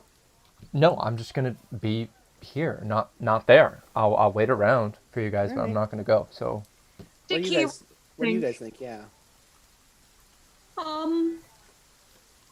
mean, I'm interested. I'm kind of just gonna do what you guys do. is anyone else like creeped the fuck out about this guy? I mean, am I the Yes, only one? of Or- course. Yeah. He scares me. Which is No, good. why I don't particularly want to get on his bad side. Yeah, he already didn't seem to like me very much, and so like, I don't think he's particularly fond of me either. But I don't want to be bullied around by some noble. So, like, I don't want to be on his side at all. I just want to go. I'm sorry. well, okay. Can I see? Do we know where we're supposed to be going? Like we're going. So You've had the Reformation Center pointed out multiple times. That they what I mean is I'm talking Wizard about of Wines? Wizard of Wine. Yeah, that. Someone, I believe it was Aerith, was given the Yeah. location. Yeah. Yeah. Can I see it? Sure. Here, and I hand him the book, the topographical book. Okay, so we want to go here. So after me kind of looking at this map here, with my wanderer knowing maps and topography and stuff like that, how long do I think that journey from, like, maximum, as far as distance wise, from Vallaki to the Wizards of Wine actual winery is? You think horse ride maybe half a day at the most. Half a day. Oh, And that's if you're like stopping and right. And Kreska's in between. You'd have to go a little bit off the trail to get there, but yeah. Okay. Well, I mean, it only should take a half a day to get, even if we had to go all the way to this place. So, like, we don't have to leave, like, super duper early. And if we need to, we can always stop somewhere and not come all the way back to Vallaki in the same day. But isn't Kresk, like, didn't we hear that they don't like outsiders? No one here Does likes anyone outsiders. here like Did you see the gates that we just walked through? No one here Newton mentioned that he grew up in a magic forest, and you think he said he grew up in like a terrorist zone. I don't know. All right, whatever. I'm just saying, I'm not gonna go. You guys do your own thing. And Aerith, like, starts getting ready for bed, and he just. But shouldn't we be sticking together? And then Stiki goes, where is the other one? And on that, we're gonna take a break.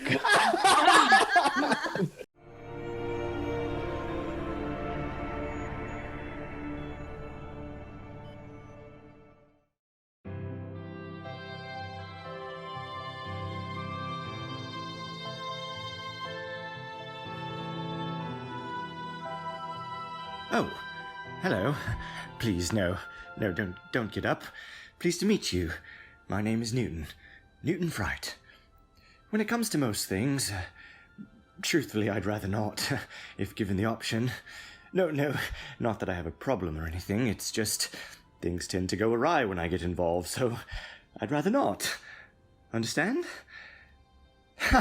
And now you want to know about my past. Which past? No, I mean I have a witch past, as in I was raised by witches. Have I mentioned I like puns?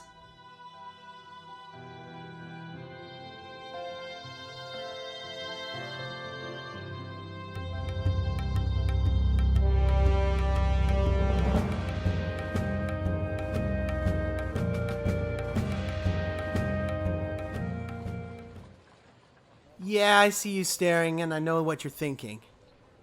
Like I'm some savage beast. I guess there's some truth to that. I mean, I grew up like most nodes do, in a marauding pack raiding the weak to survive. And I was a handful. I mean, I caused so much trouble, the pack gave me the name Havok. And that was going to be my life. Until I found a new path with the Guardian Light. I still feel all those primal urges the way I did before, but now there are these new desires. The desire to protect. So keep staring if you want. I just may have your back one day. And maybe you'll see me in a new light. A Guardian Light.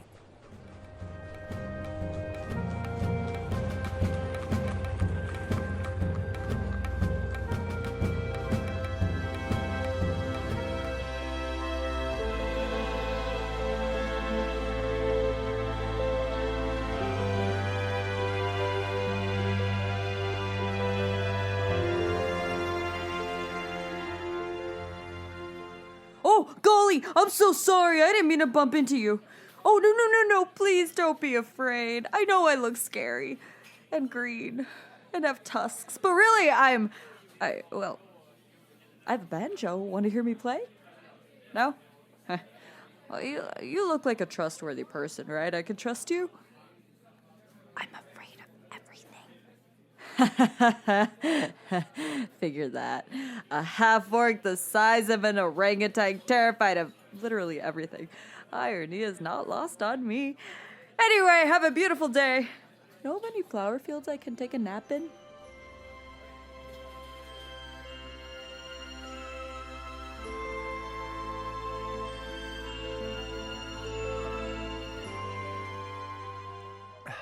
Thanks for the drink, stranger. Where'd I learn how to play like that? My muses rent their abilities for the night. Their price is undivided attention and rivers of ale. Where am I from? I'm from the echoes of Yukon with the broken voice, the wandering melodies of Jack's Polaricide, the breath between Herod McQueen's finishing note and thunderous applause. The pull at your belt from a too heavy money pouch. Mine's not tugging too hard at the moment, but please, ask me more personal, probing questions. Will I come to your party? Yes, I've heard of your carousing. Did I hear right that you woke up drunk with... Oh, it's happened before? Oh, I'm sure the priest didn't mind at all. But let me ask you this. Do you know the name Aerith Gaad? Never heard of him? Good. Well, I will come play for you and your rich friends. It would be your pleasure, I'm sure.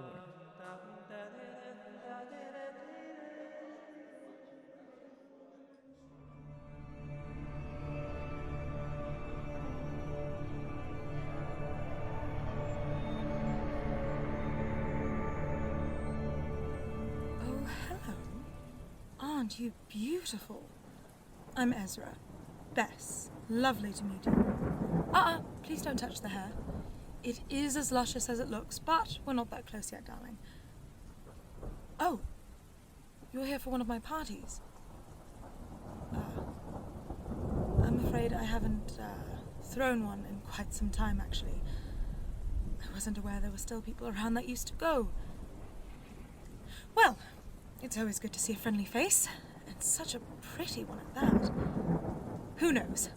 Maybe another party will be in the near future. Yes, I'll be sure to invite you. Ta-ta now.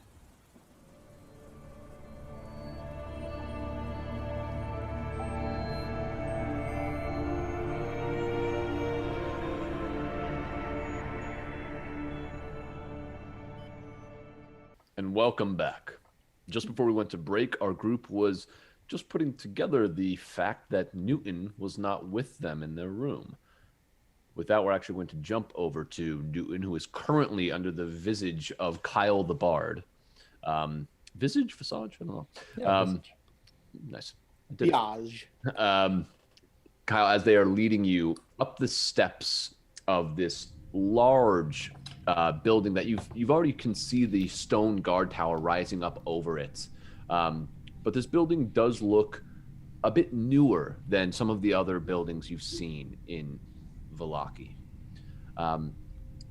As you walk inside the two front doors, you see a large two-story courtroom that has a pitched roof with rafters. Several wooden benches are separated from the front of the room by a 2-foot-high wooden divider fence. They walk you through the fence. You also see a large ornate chair that sits on a raised platform at the end of the room, kind of like a throne. There are 2 chairs to either side of it as well, though they're not quite as well put together. You see a doorway immediately to the left of this large platform, but they actually start leading you towards a doorway on the right. And feel free to stop me if you want to do or say anything. I'm just plowing along otherwise, because they are just walking you right in. They lead you into this next room, and you see 3 armored guards standing in there. There are 2 benches, a pile of discarded clothing, and some lockers that sit along the western wall.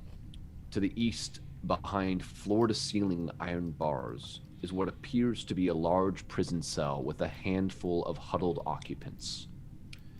As you walk into this room, the guard who is sitting at the desk to your right-hand side turns her head over to you. You see she's a female elf with long, red-orange hair. She looks over to Ezek. Hello there. One more for the evening? That's right. This one might be the store of the night. Ain't that right?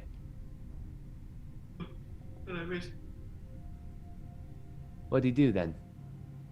Oh, he broke into the Burgomaster's manor. Tried to cast a spell on a guard. Yours truly. Never got your name. KTB. What's that stand for then? Kyle the Bard. You're a bard, huh? I am. Go on then, why don't you sing me a song? Sure. Can I get a suggestion of anything at all? Sing a song about how fucked you are tomorrow. When I wake up, oh, I know I'm gonna be as fucked as any man can be. When I wake up, oh, I know I'm gonna be as fucked as any man could ever fucking be. And when I go out to gallows, I'll hang as low as my balls go. And when I go to the gallows, my balls will swing up to my nose. Make a performance check at advantage.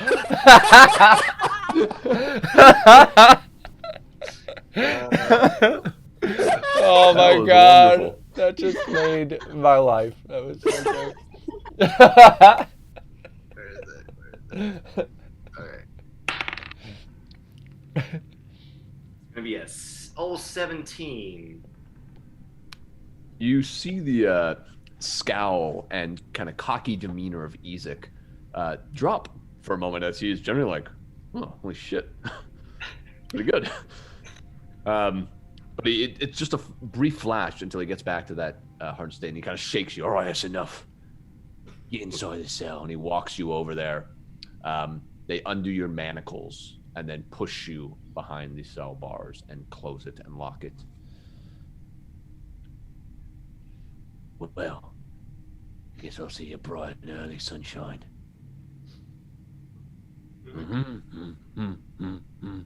As he walks out.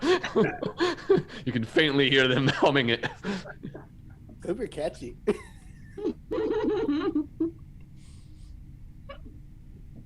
I look around. I mean,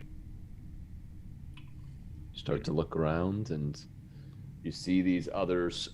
You see two people that look to be sleeping. Their backs kind of turned to you on the ground. And you see one woman sitting up resolutely. Not really looking at you, more looking away in defiance.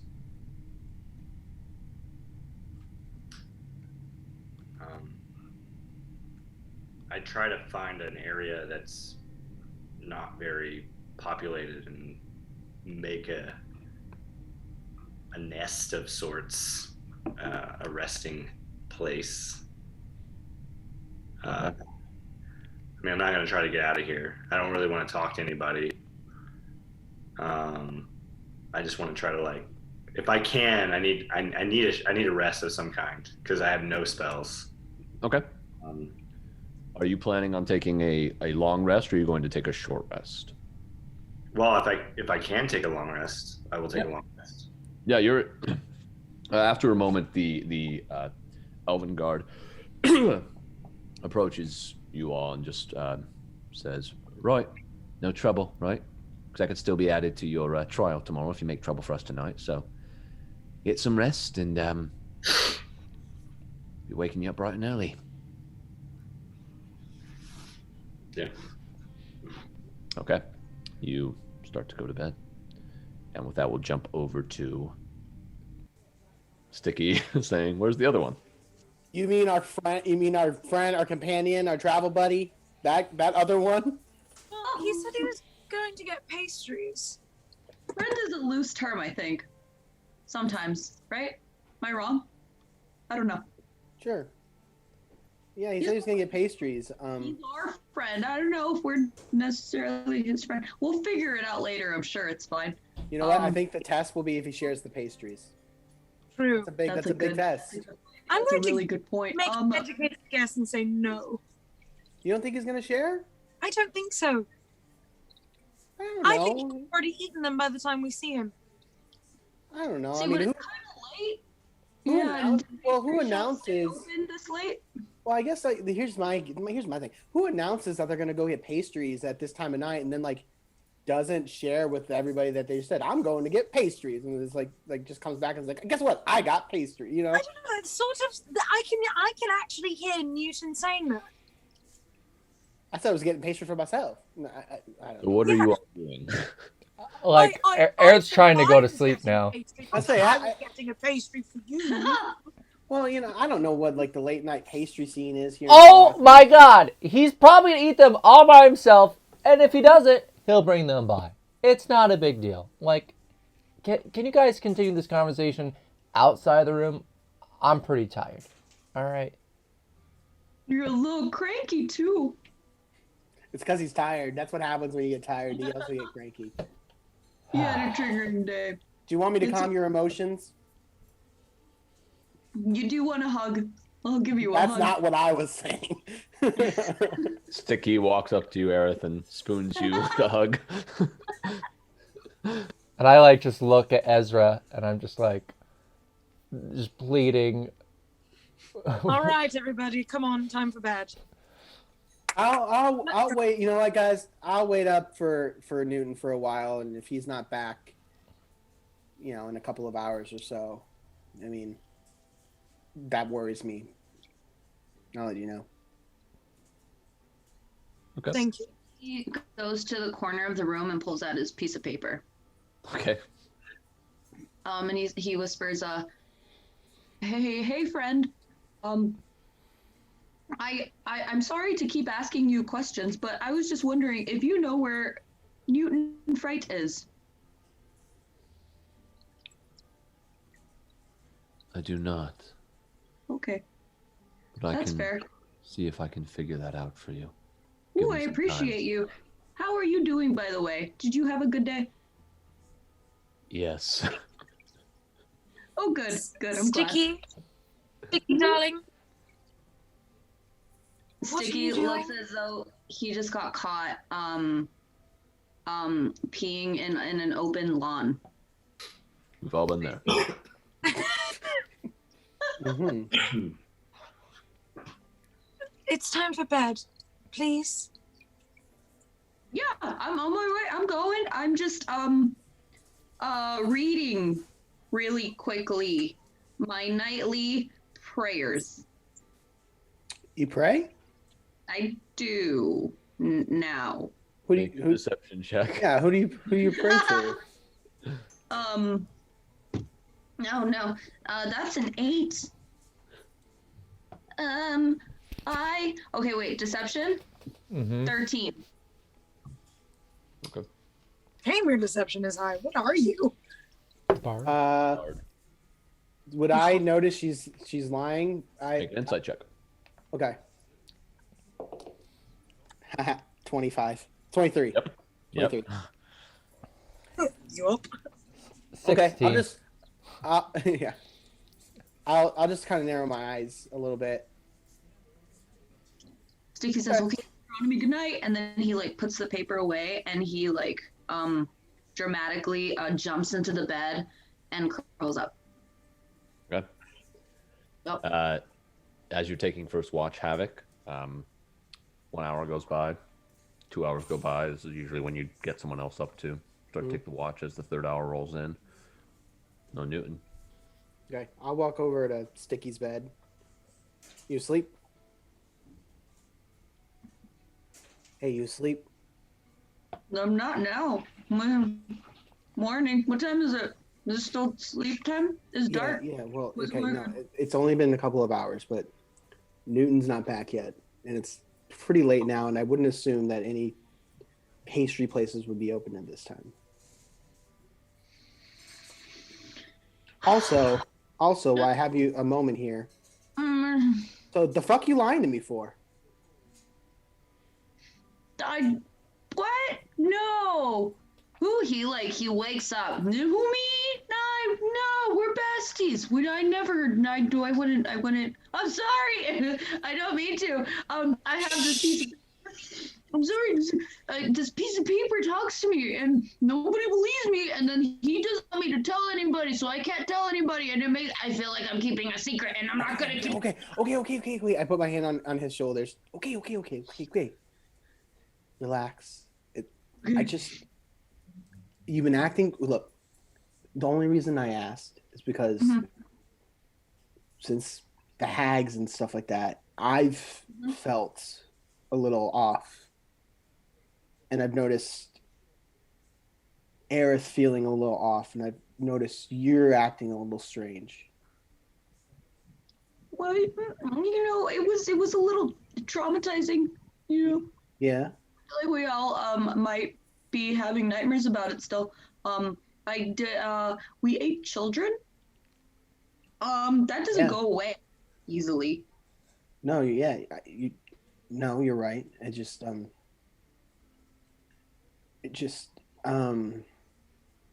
Like I said, I feel like I've felt different since then. Not just emotionally different. Like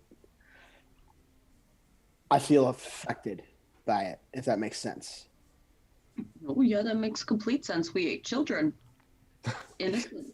Yeah. Children. I'm gonna have to admit to you that that's not really where as fucking me up as much as maybe it should. So it's just that I have a kind of a high tolerance for kind of that kind of gross shit. So Okay, enlighten me. What is bothering you? I'm not judging. No, okay. at all. For me, it's just I've noticed that sometimes I don't know. Okay, I'm gonna be at level with you.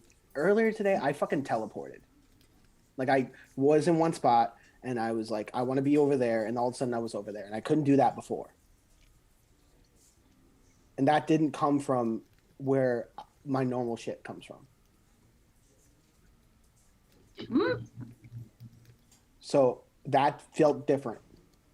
Okay, when you say teleported, do you mean like I was in one spot and I was like, I want to be over there, and all of a sudden I was over there and I didn't walk.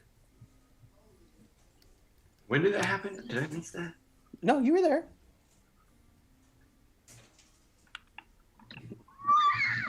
No. That's never happened to you before? Mm-mm. Ever? Okay. That's fun. I wonder if my friend will have an answer, because I trust you and I feel like my friend would probably maybe also trust you. Will you trust me? Yeah, I trust you if you don't lie to me anymore. I don't want to lie to you. I want to be honest with you, but I think my friend is afraid of maybe Ezra, because I'm a little afraid of Ezra, to be honest, sometimes, most of the time. He's kind of intimidating. A little bit. He's beautiful, but he's gorgeous for sure. Gorgeous man. Exactly. Ezra's reacting. Someone's ears are burning. You're kind of conscious, aren't you? Thank you. I'm kidding. I said, aren't you semi-conscious? Thank you. Oh, you're right. I'm awake. You're conscious through all this conversation. That's perfect. We don't know that, but that's you perfect. Do. Ezra's not reacting though. Stiki pulls out the paper and says, "Hi, friend. I don't want to make you uncomfortable, but Havok is my best friend, and Havok has a big question for you, and I trust Havok, and I trust you. So I was wondering, would you mind sharing your wisdom with Havok?" No response. Hello. Well, I'm sorry, Havok. I don't think my friend. I'll ask my friend on behalf of you later when you're not here. Hold on. So here's I've been hearing.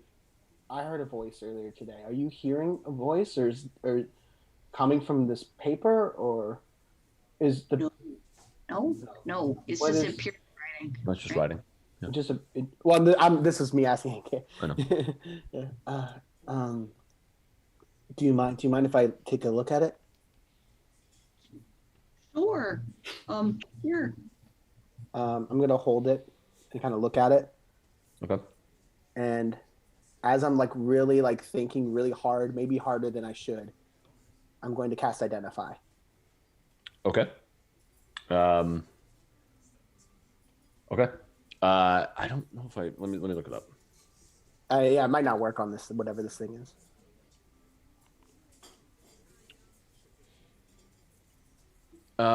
It's not a specific. Okay. I will send you the information on it. Okay. So you see Havok's eyes just kind of flash blue for a second. Ooh. And she pulls back. And she hands you the paper. Do you know that sometimes your eyes are not the same color all the time? Do you know that?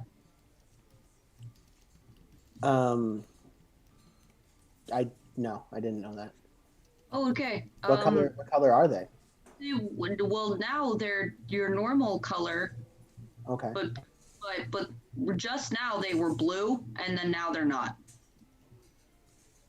Oh, okay. If it makes you feel better, I was I was not present all the way, so maybe that's what that was. Put this back in the book. And we'll talk about this at a different time. Just sent it to you. Yeah. This paper, it basically it receives and sends messages. So it's not the paper that's talking to you. It's somebody's talking to you through the paper. If that makes sense. It's not the paper. So what you're saying is I have a pen pal.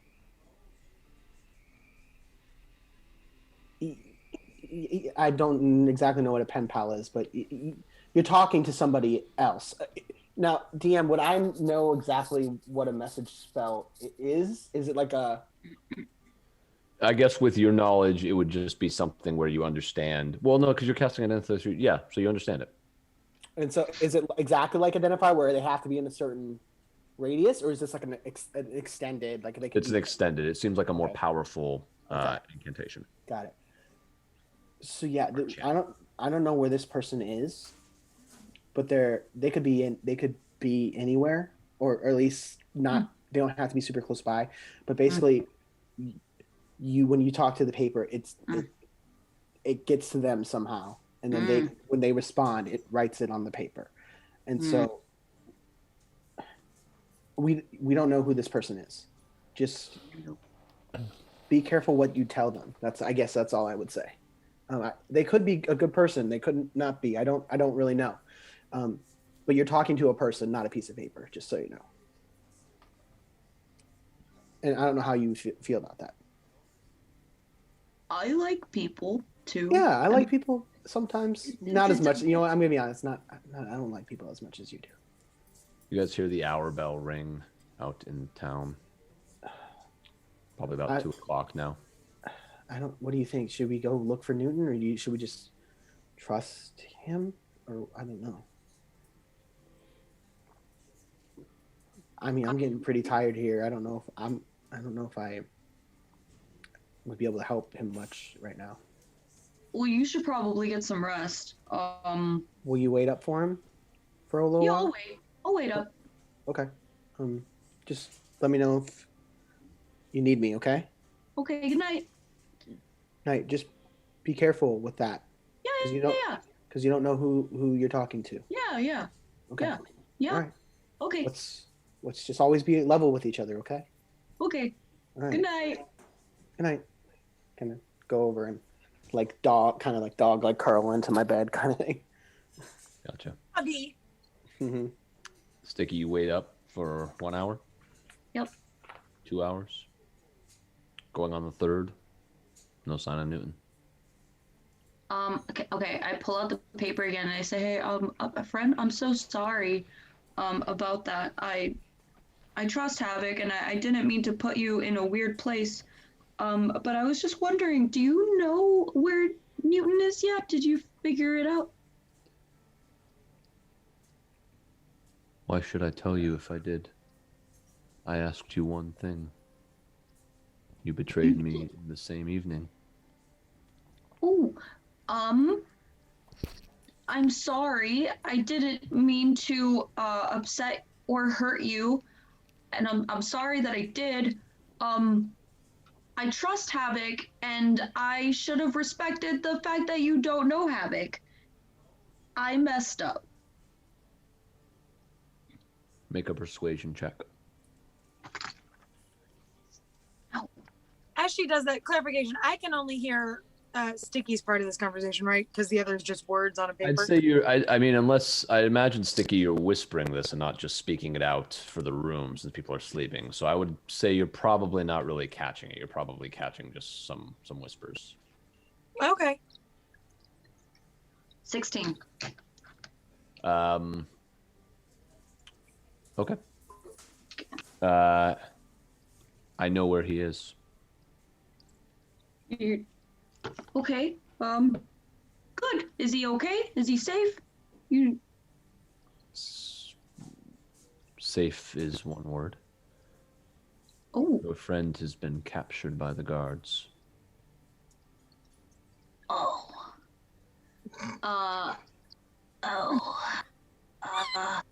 Stiki like panics and doesn't know what to do with this information, and he says, "Oh, thank you so much. Again, I'm really, really sorry. I'm gonna." You hear that part, Ezra, and everyone. And then Stiki goes, "Everybody, wake up! Aerith goes awake and pulls out his rapier. It's like, what? What? Whoa. What is it? Well, no. Everything's we're safe here. I mean, safe is a relatively So Newton has been captured. By who? The devil? The guards. For what? I didn't ask that question. I should have. Who did you ask? Wait, how do you know this? What's going on? That's a tricky. Havok is just looking at Stiki like. But that's a tricky question, and Havok has my back here. Havok, so what's going on? I'm like half asleep here. Let's just. Is this a joke? Is this real? No. Where's Newton? Sounds to me like the guards have him. That's what Stiki says. Stiki, how do you know? Where did you find this out? My friend. He'd look outside at 5 in the morning. Your friend at 5 in the morning. What friend do you have at 5 o'clock in the morning? Well, you have friends all 24 hours a day. If you have friends, you got them all the time. What, did they knock on the door and come and tell us? Was it Danica? No. Who's your friend?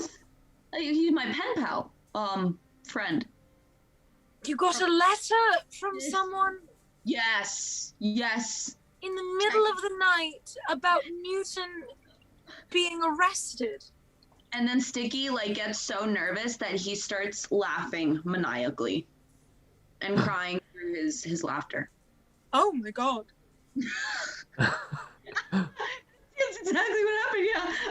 I got a letter, and the letter said Newton's been captured. I don't know where, I don't know when, I don't know how. But the guards, it says guards, there's guards on the letter. Stiki, can I see the letter? I ate it. Insight check! Make a deception check, Stiki. You know, I eat paper sometimes. It's supposed to be really good for 5. 23. I rolled that 20. Wait, no, What wait. is your bonus to that? No, Stiki? 20. You said deception? No, 21. Plus 5, so Shit. 25. Through Stiki's tears and laughter, when he says he ate the paper, you actually, the first thought you have is, that makes sense. That tracks. Yeah. So yes, you don't have any idea. What? Why? Okay, Why would you do that? You know what? Regardless, Newton's not here. There's nothing we can do at 5 in the morning. We probably, I mean, if they're taking him to the same place that they said they were taking Bluto, then he's probably at the, what the fuck did they call that place? The place where the they Reformers. The Reformation Center. Yeah. That's the place. Thank you. Yeah. where probably we check on all there. somehow collectively thought they were murdering people, and yet we were all somehow also collectively wrong. So they reform people. You know, that can be interpreted in lots of different ways. What does reform mean? You know, that could be like they actually reform people into dead. So Live, you reform them to dead. Just saying. we're going in the morning anyway, at the Burgomaster's request. Well, now we have double reasons to go. Yeah. Maybe I have 3 reasons to go. Honestly, I can see Bluto, see how he's doing. We can see what's going on with the Burgomaster shit, and we can hopefully get Newton out of there. Whatever the fuck. You think he tried to steal the pastries, or do you think? You know what? I bet he did. I bet he tried to buy and franchise the pastry shop, and it was insider trading. That would make sense. Soliciting, maybe. Anyway, Eric, what are you intending to do? I know you didn't want to go this morning, but I mean, I don't think we have a choice now. We gotta see what's. Are you sleeping in your disguise? That's gotta be uncomfortable. Your skin's gonna break out.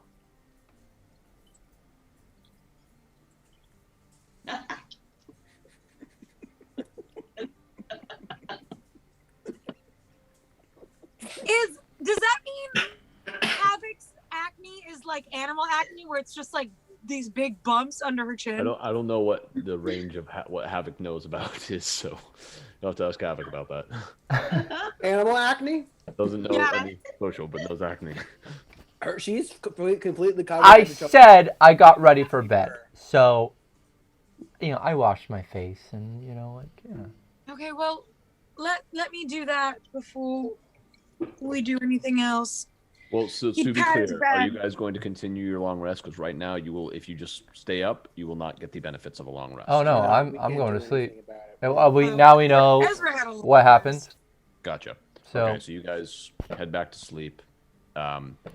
Jumping over to Newton and kind of jumping back in time a bit, because Newton, as you kind of set up to go to bed for the night, you do know that if you go to sleep, you will not be able to keep up your mask of many faces. Oh man, really? Is there nothing to cover myself with?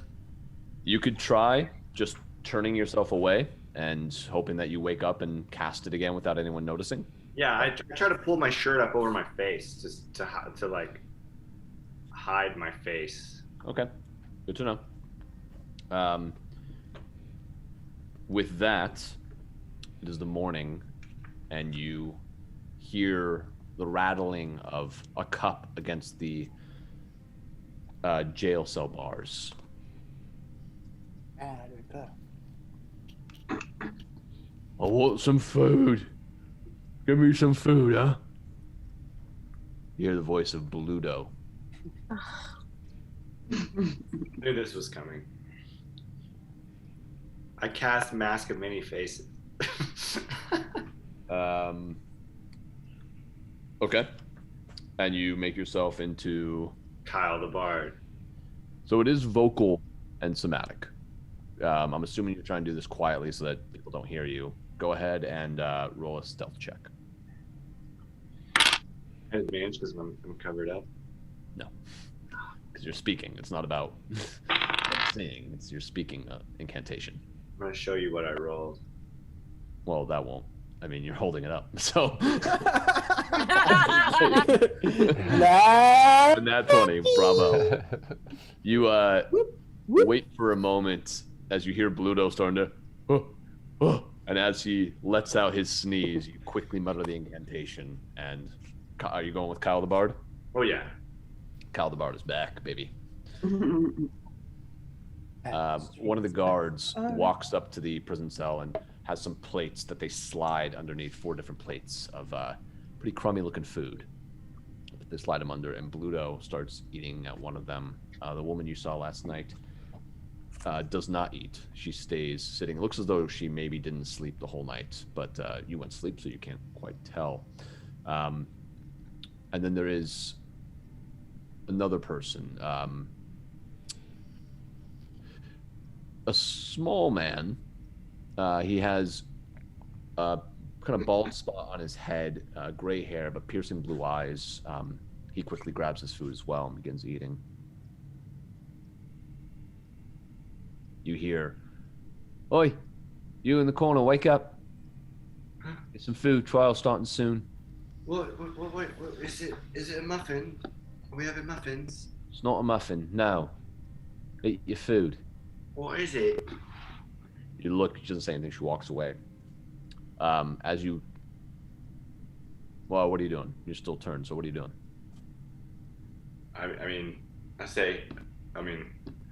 Still in the moment, I say, I don't eat nothing. I don't know what it is. What is it? She's not responding. Yeah. I get up, I walk over to the food. As you do, you see Bluto staring at you, mouth agape. Okay. I ain't eating no Blue. Hey, Blue. It's like you ended up in the same place as me, eh? I told you I would haunt you. Right, with your fucking singing. Yeah. My fucking singing. Are you ready? Well, I don't know if you're a ghost, because I think you're about to go to trial too. You don't know the lengths I will go to keep a promise, Pluto. Got no idea what you're in for. My name is Pluto. I'm in a jail cell. I'm eating moldy old bread. At that, we're going to jump back over to the other group as Bluto shakes his head. The rest of you wake up. You see that Newton is still not in the room. What are you all doing? Ezra would get dressed and then just pat his bed and be like, Aerith, come bring your disguise kit. Sit down. Yeah, okay. Okay. We'll make another performance check. I believe that's what we had to do last time.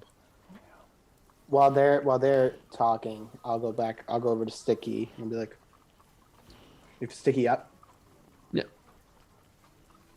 So you talk to your pen pal? Good morning. Yes, good morning. I did. I wanted to know where he was, and we found out. That's a good thing, right? Yeah, that is a good thing. It's a good. I'm interested though how this person knew what they know. Well, okay. I asked before bed, and then they said they were gonna find out, and then I made them mad when I tried introducing you. But they told me where he was because they're a good friend. Maybe, yeah. It's just, see, we don't know where they are, but they seem to have found out information really quickly, which means they probably are a pretty powerful person in some way. Right? Yeah. Okay. That's fair. Look, I trust you. If you trust this, whatever this thing is, I mean, I will defer to you. To me, it just seems weird. That's all. And I don't have a lot of experience with this stuff, but it just seems weird. That's all. Yep. No, you're right. I need to poop. I'm gonna go do that. Morning poops, and he prances If there's away. one thing I know about, it's morning poops. And then he goes to the Would you bathroom. roll, Ezra? 17. Okay. Looks pretty good. Not quite as good as your work yesterday, but still pretty good. And then he just, can I use this? And points to the disguise kit. Yeah, of course. Yeah. Thanks, brother. And then Ezra would use it on himself. So just in case he has to take his hat off, he doesn't look pallid, you know? You're gonna write "not a vampire." Not a vamp.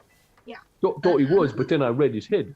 I had my I suspicions. thought he was a leech, but then I read his forehead, and I noticed, I was wrong.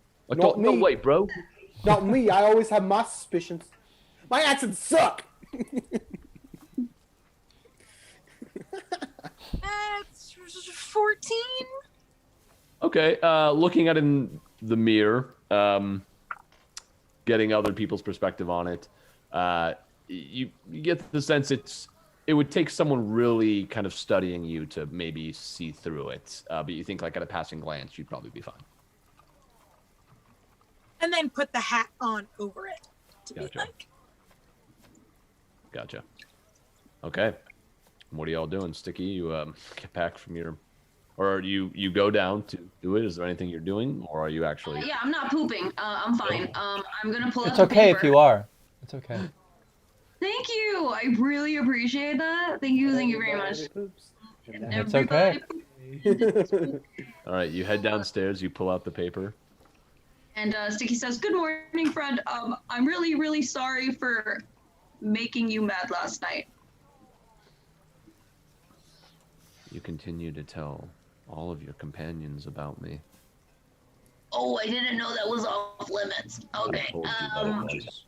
I thought that you were shy and didn't want to engage in conversation. I didn't know you didn't want anybody to know about. I told you that. I said I did not trust them, and I don't.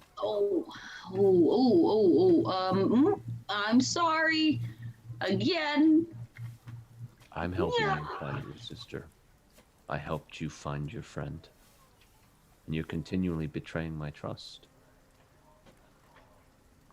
You're right. I'm not doing a very good job as your friend. I'm sorry. No response. Stiki says, "I will do better," and then he puts it away. Okay. Do you stay downstairs? No, he goes to the party and he knocks on the door and opens it. Is everybody ready? How was your morning poop? It was great, delightful. I feel like I let go of a lot. I feel lighter. Yeah, Unnecessary. Morning poops can be like a spiritual thing. They really can. I'm ending this conversation. You can have it on your own time. Chop, chop, let's go. You don't want to talk about like poop? Yeah, we're already gonna be. I don't. Everybody likes talking about poop. I think it's fine. Yeah, veto. No. Veto. Yeah, no. All right, whatever. As you turn to start walking out of the room, past the balcony, you see a guy sitting at a table eating a brown sausage, looking up at you and just going, "Oh!" As he puts it down, and you guys walk out. See.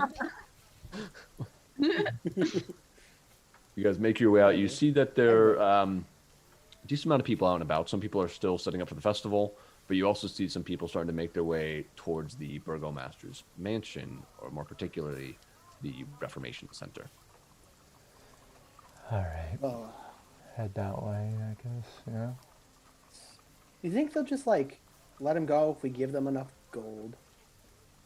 No. No. Sometimes like when I've been in jail. Look, truth time. I've been in jail a couple times, and sometimes like you can just buy your way out.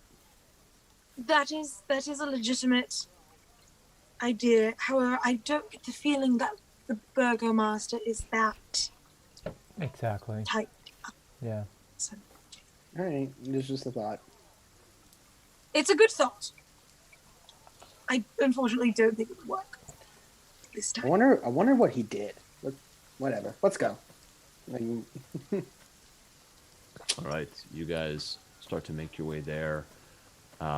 Getting up to the courtroom steps as people are heading in, you see two guards standing outside. Are you guys heading into the court? Yeah. Okay. You guys start to make your way inside. Jumping over to Newton. Newton, the breakfast is starting to finish up. You watch as the doors from the courtroom open, and you see this bald elf dressed in radiant robes with tattoos over their face, their skull, dark black lips and dark black eyes that look over the cage. Kind of nods in everyone's direction, locks eyes with you for a moment, and walks back out into the court. Right. So we're going to be doing this in order of when people came in. So we're going to be starting with you, and she points to the other gentleman that's in there. Then, right, she looks at her notes very quickly. Oh, it's so real. What Very, happens- it's very bureaucratic. Great She acting. pulls open her laptop. Miss Miranova, you're going to be going next. Bluto, you'll be third, and KTB, you will be our last. Yes, definitely do that as you go in. Hey man, all rock stars go to prison. They all get arrested for something. All right. So as you guys make your way into the courtroom, it's fairly crowded, though there are seats if you want them. You see some people have elected not to sit down or just standing at the back to watch, but there are a couple pews that look like it could fit your group if you'd like to sit down. Ezra would like to sit. Ezra's gonna go sit. Yeah. Havok sits too. Very closed off and very uncomfortable being in a courtroom at all. Especially on the opposite side of where she's normally been. This is a new experience for you, Havok. This is kind of like, oh. Yeah, I'm usually on the other side of this little divider here. Stiki, are you gonna come sit down? Yup. Andrel, are you sitting down? Yeah, and Andrel is sort of happily sort of going about, sort of low key, but is sort of like you're chatting with Ezra and anyone who's sort of by, and not really listening to what anyone's saying, but just sort of being Andrel, being bubbly self. Ezra would kind of lean in and just go, "Oh, good. You're a chatterbug now." Lean back. No, yes, I guess I am. I woke up on the right side of the bed this morning. You know what I mean? As you kind of glance about the room, Andrew, you do catch the eye of this tall nobleman who's got a very clean-cut beard and kind of buzz-cut hair as he looks in your direction and just kind of nods to you with a smile. And I sort of like, with the hat, give him a little flourish of the cape. With that, you all look up towards this throne, or what looks to be a throne, on this raised platform with these two other seats next to it that look very nice, but next to the throne are kind of lacking. And you watch as three different figures start to make their way to these chairs. You see that same bald elf that I described to Newton make their way to the center chair. On the left-hand side, you see another elf with white hair that falls past their pointy ears, but kind of cuts off short at the shoulders, wearing a very nice green robe. And they stand waiting alongside the other sibling. They look as though they're siblings. This third elf, who has much longer white hair and is dressed in kind of black and gold robes. They all wait for a moment, and the court begins to quiet. And they sit down. The one in the center, with the bald head and the tattoos, says, "Well, let us bring out our first perpetrator." And as they say that, you watch as a guard makes his way out of a side door to the right, bringing in a small-looking man who looks around a bit wildly at everyone. They walk him over to one of the desks and stand him up there, and the guard makes his way just beside him. Jonathan Ulbrich, you stand accused of causing a drunken altercation, causing unrest in our town. How do you plead? Right, I did not mean to do it. I just got a bit tipsy, is all. It's just a little accident. It won't happen again. I'm very sorry. He kind of rambles for a moment until the elf raises their hand. I sentence you to stage 1. And you see him. Right, very fair, thank you, and starts bowing to them. The next woman comes in, and for the sake of brevity, you see she's very defiant. She's accused of plotting against the Burgomaster, and she turns to the crowd and says, "You all know this isn't right. You all know he shouldn't be in power. He's cruel. You all know it." And with that, a guard comes up and grabs her, throws her a quick punch. And the elf says, "Enough. I see you are in need of more treatment.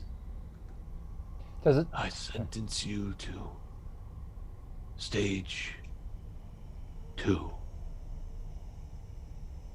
You see her just defiantly glaring back as she's walked out. Just really quick, does it seem like she's just putting on a show, or does she seem like she's very sincere about what she's saying? Make an insight check. All right, that's 21. Seems very sincere. Okay. Very defiant, and believes she has reason to be. Okay. What was her name? Did they announce her name? Yes, her name was a great one. It was Ivana Mironova. Got it. Sorry. Ivana? Ivana Mironova. Ivana Maronova. Okay. With that, you see Bluto come in. Havok, you recognize Bluto, and you two, you actually all do from the portraits you had seen around town. I have a question. Yeah.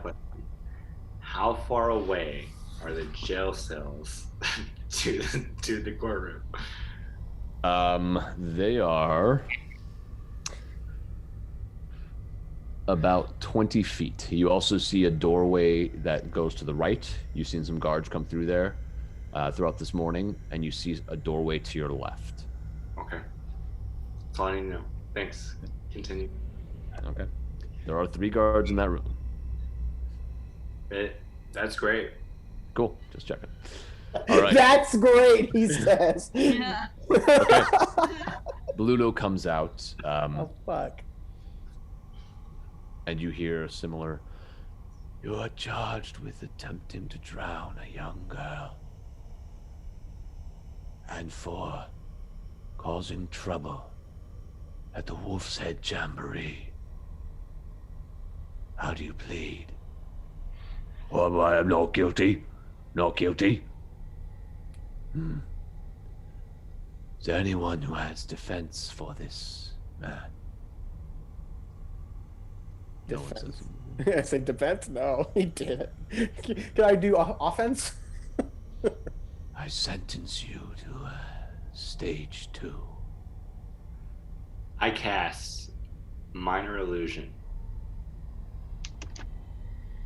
Okay, Minor Illusion is vocal. Well, you're gonna make a sound. I'm not gonna make an illusion. So I can make a sound. You I can.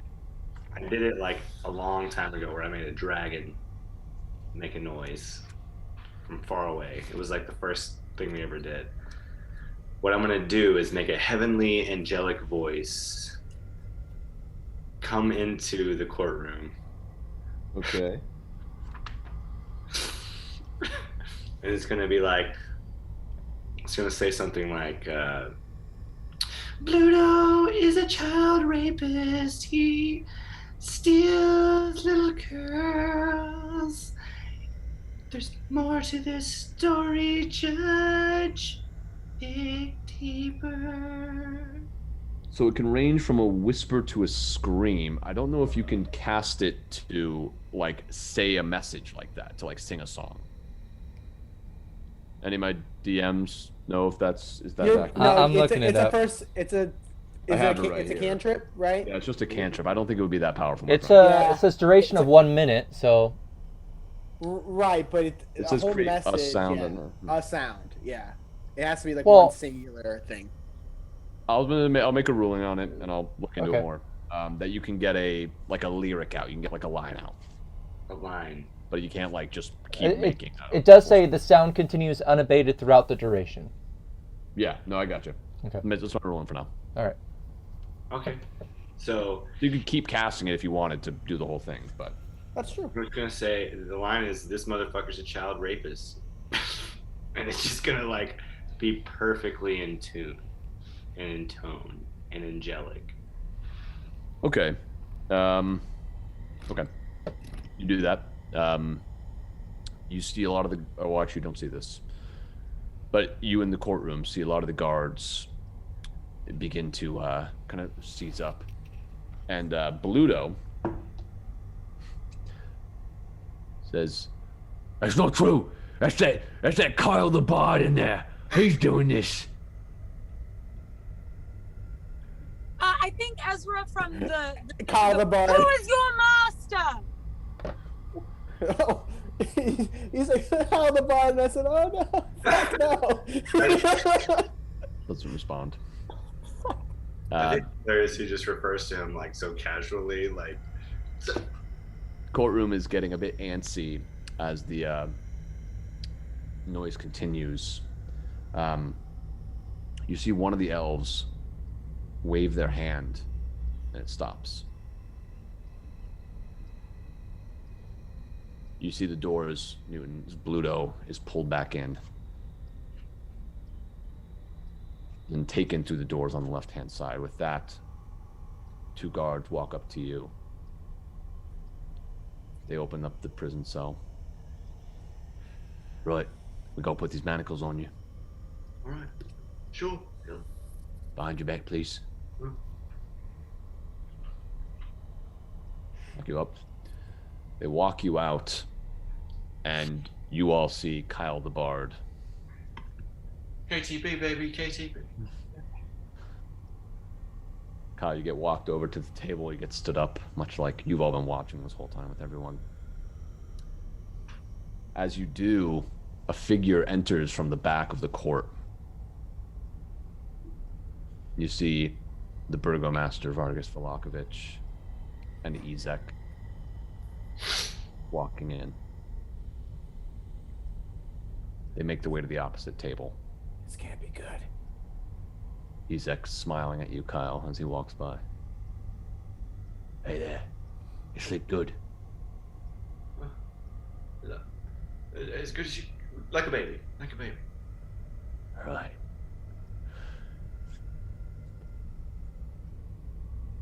We have here Kyle.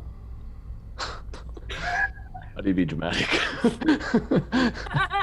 Stay with it. Stay with it. No. We have here Kyle. You are charged with breaking into the Burgomaster's manor,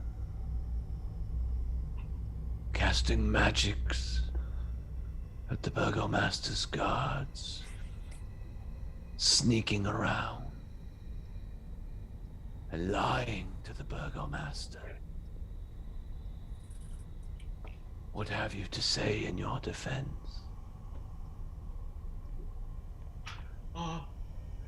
No, not much of a defense, honestly, sir. I went in trying to use the restroom. I did. Delightfully.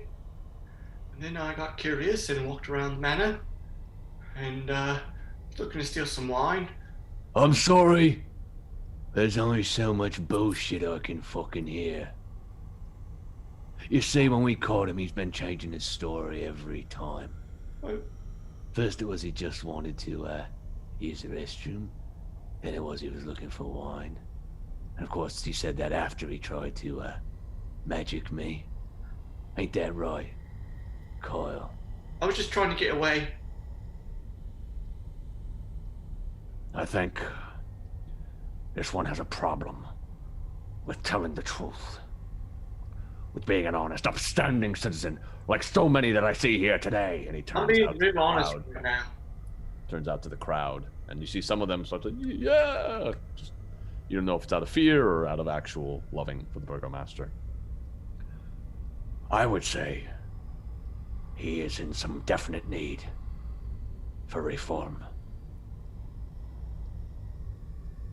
And kind of nods to the head elf here.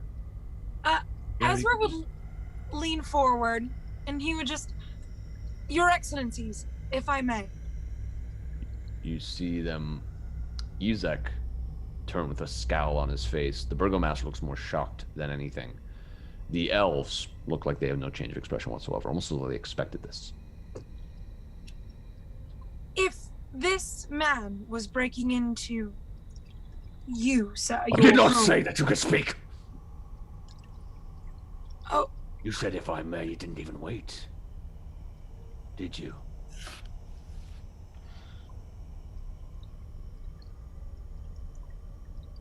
Tell you what. If you want to speak so bad, come on. Ezek walks over towards your row. Offers a hand to you, Ezra.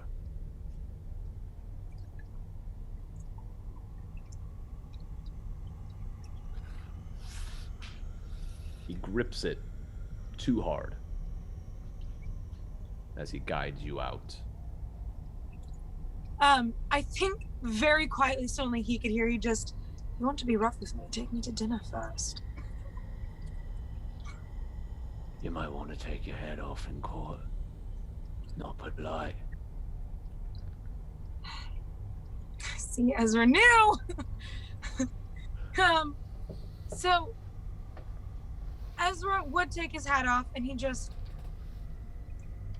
instead of the Reformation, yet, I would request that this potential spy be given into the custody of myself and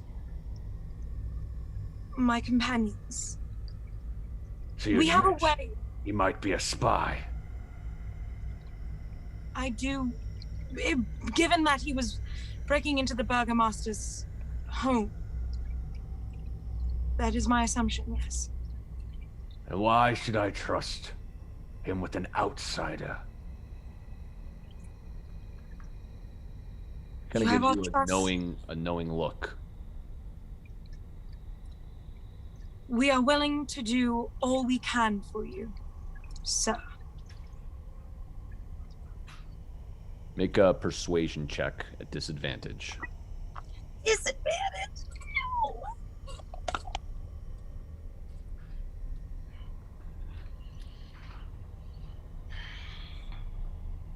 16? Okay.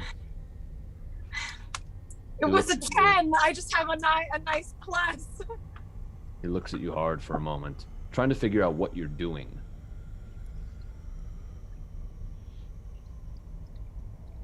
Do you know him, my lord? Is he a friend of yours? I cast message. Okay. Message. Cantrip. And Yeah. That is vocal somatic. So you will be talking. You'll be saying an incantation. I can't whisper it? Like, I can't, like... So that's... I'm not going to allow that because a sorcerer would be able to do that with a quicken spell. You can try and do it as subtly as you can, but there's no guarantee that... I mean, you have people in this courtroom that are literally watching. You can try it. Hold on. It's verbal, somatic, and material. A short piece of copper wire. Well, so if I Also, think your as a warlock, he Guys. probably has an arcane focus, so he doesn't need the materials. Guys, I got it. And I thought I It's okay. I'm telling you because you probably would know that you would have to do those things. You can do it.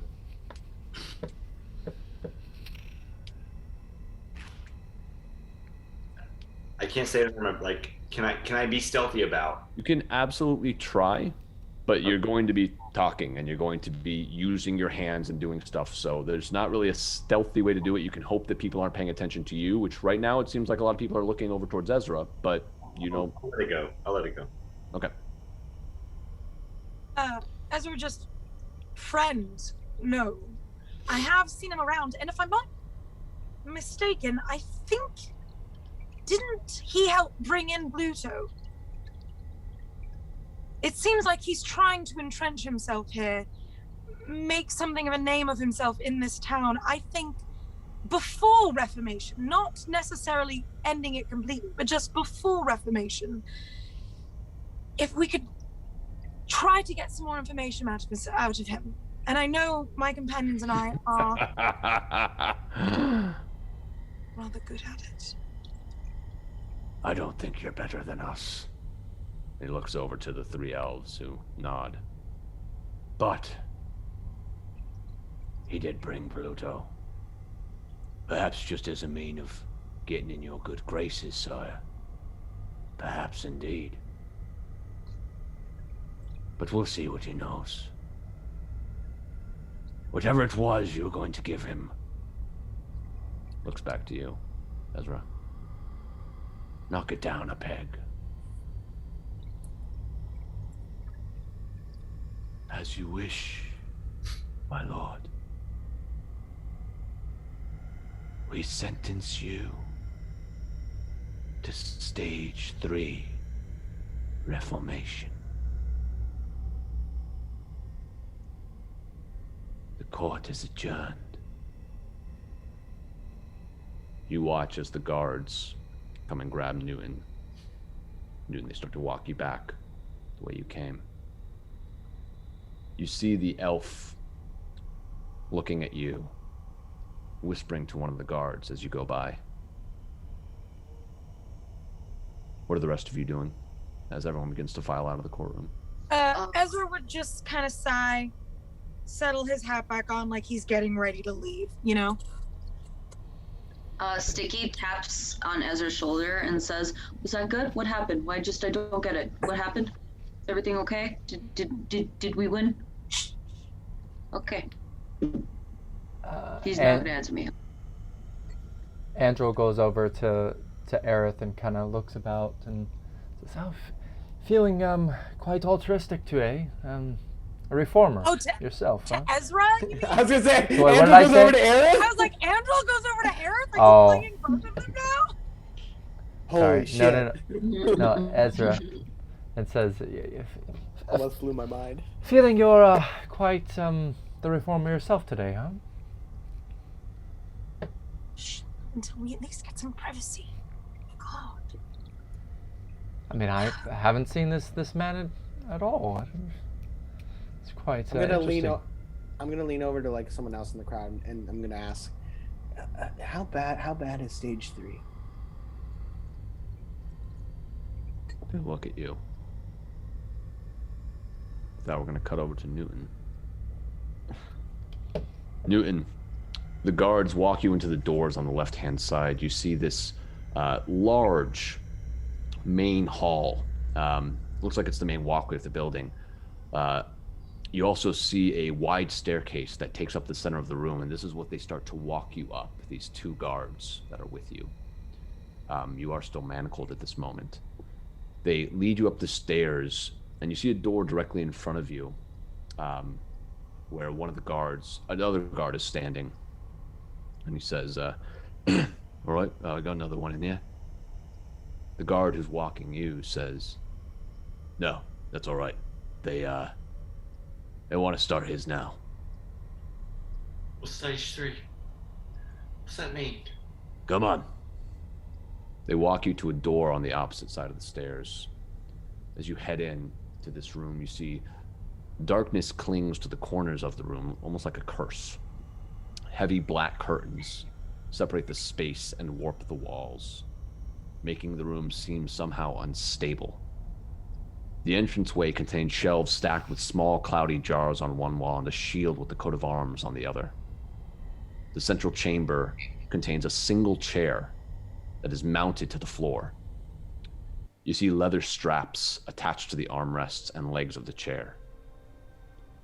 The only wall unshrouded by drapes displays a massive painting depicting a demonic figure on a flaming horse.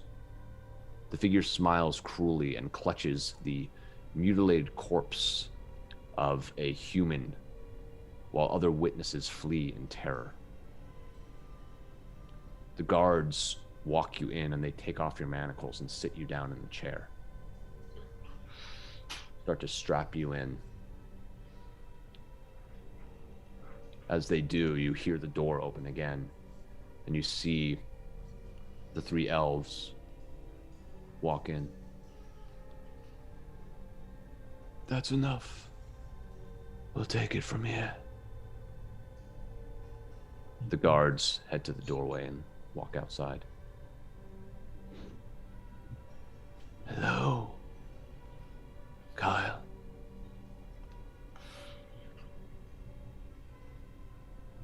Hello. As you say that, the other 2 elves, one of them pulls your head back. The other puts this clamp on your eye that forces it open. And then on the other eye.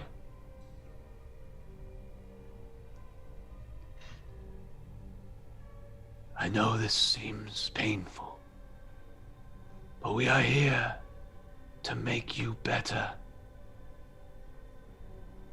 To make you fit to rejoin Vallaki and be an upstanding member of our town. Don't you want that, Kyle? I do.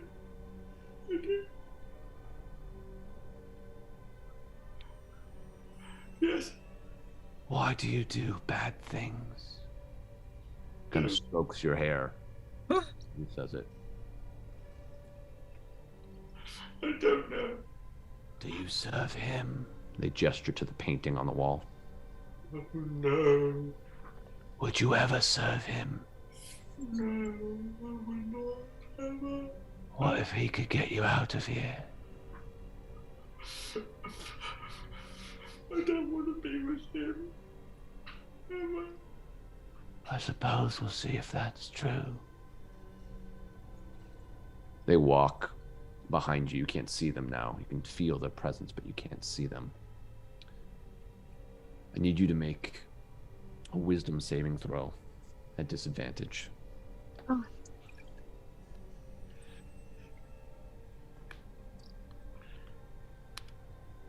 Douchebag. Sorry. What is my wisdom? Okay. Disadvantage. Ooh. It's gonna be a 4 there. All of the A warlock's one, as they say. Okay. Suddenly,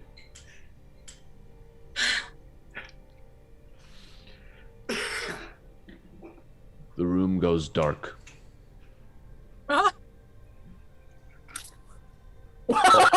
We need to see you, though.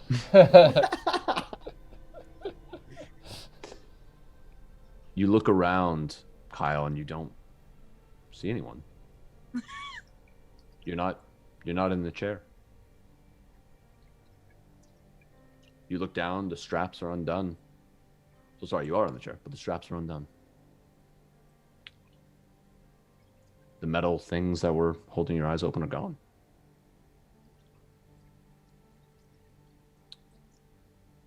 Everything around you is darkness, but you can somehow see.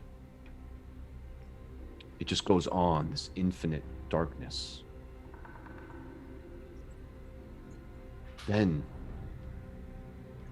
standing in front of you, you see A woman, older than you, dressed exactly as you remember her. Please describe to us what your mother looks like. She's in a long white dress. She's got beautiful brown hair. Down to her waist. Green eyes. She's the most beautiful woman you've ever seen. And she looks happy. She does, as she turns around and looks all around her, that same look of wonder and joy and curiosity that she always seemed to have. And then her eyes settle on you. And you see a look of terror begin to grow across her face. She begins to whisper something you can't hear. Her features begin to grow horrid as she becomes bathed in this red light. And you hear her whispering, "You don't get to forget, you don't get to move past. The monster you are has the last laugh. You don't get to forget, you don't get to move past. The monster you are has the last laugh." Suddenly you see that you are choking her as laughter rings out in your ears. She's looking at you, pleading in your mind to let her go, but you're not. And all the while, you see behind her this sickening painting of Strahd in the background, mocking you, filling you with venom. You let out a scream, primal and loud. And that's where we're gonna end tonight. Ooh. Oh my god. Oh. Woo! Oh, So, Woo! that is where we are going to end this dark episode of Whoa. Ravenloft. then that's only stage 1. That's the welcome committee. Oh God. Yikes. Whew. Well, everyone, thank you for joining us for our episode of Ravenloft tonight. We will see what happens to Newton, what happens to the rest of the group, and how they deal with whatever the process of reformation is. But until then, night. Oh, and Happy birthday, Justin! Happy birthday! Thank you very much. And we have Fragments of Eldoria next Monday at 7:30 p.m. Pacific on twitch.tv/characterplayer. So be sure to check that out, as well as 1 hour one-shot this Saturday at noon. Also, if you guys want to talk to Seth Crowe about what just happened tonight, Ooh. tune in to Inside Check Live tomorrow, and you can ask some questions if you want to. Maybe Seth will Yeah. answer some stuff for you. Oh man. Do it! We'll see. 2 p.m. PST. All right, well, everybody. all of us, Character Player, good night. Good Night, everybody. night.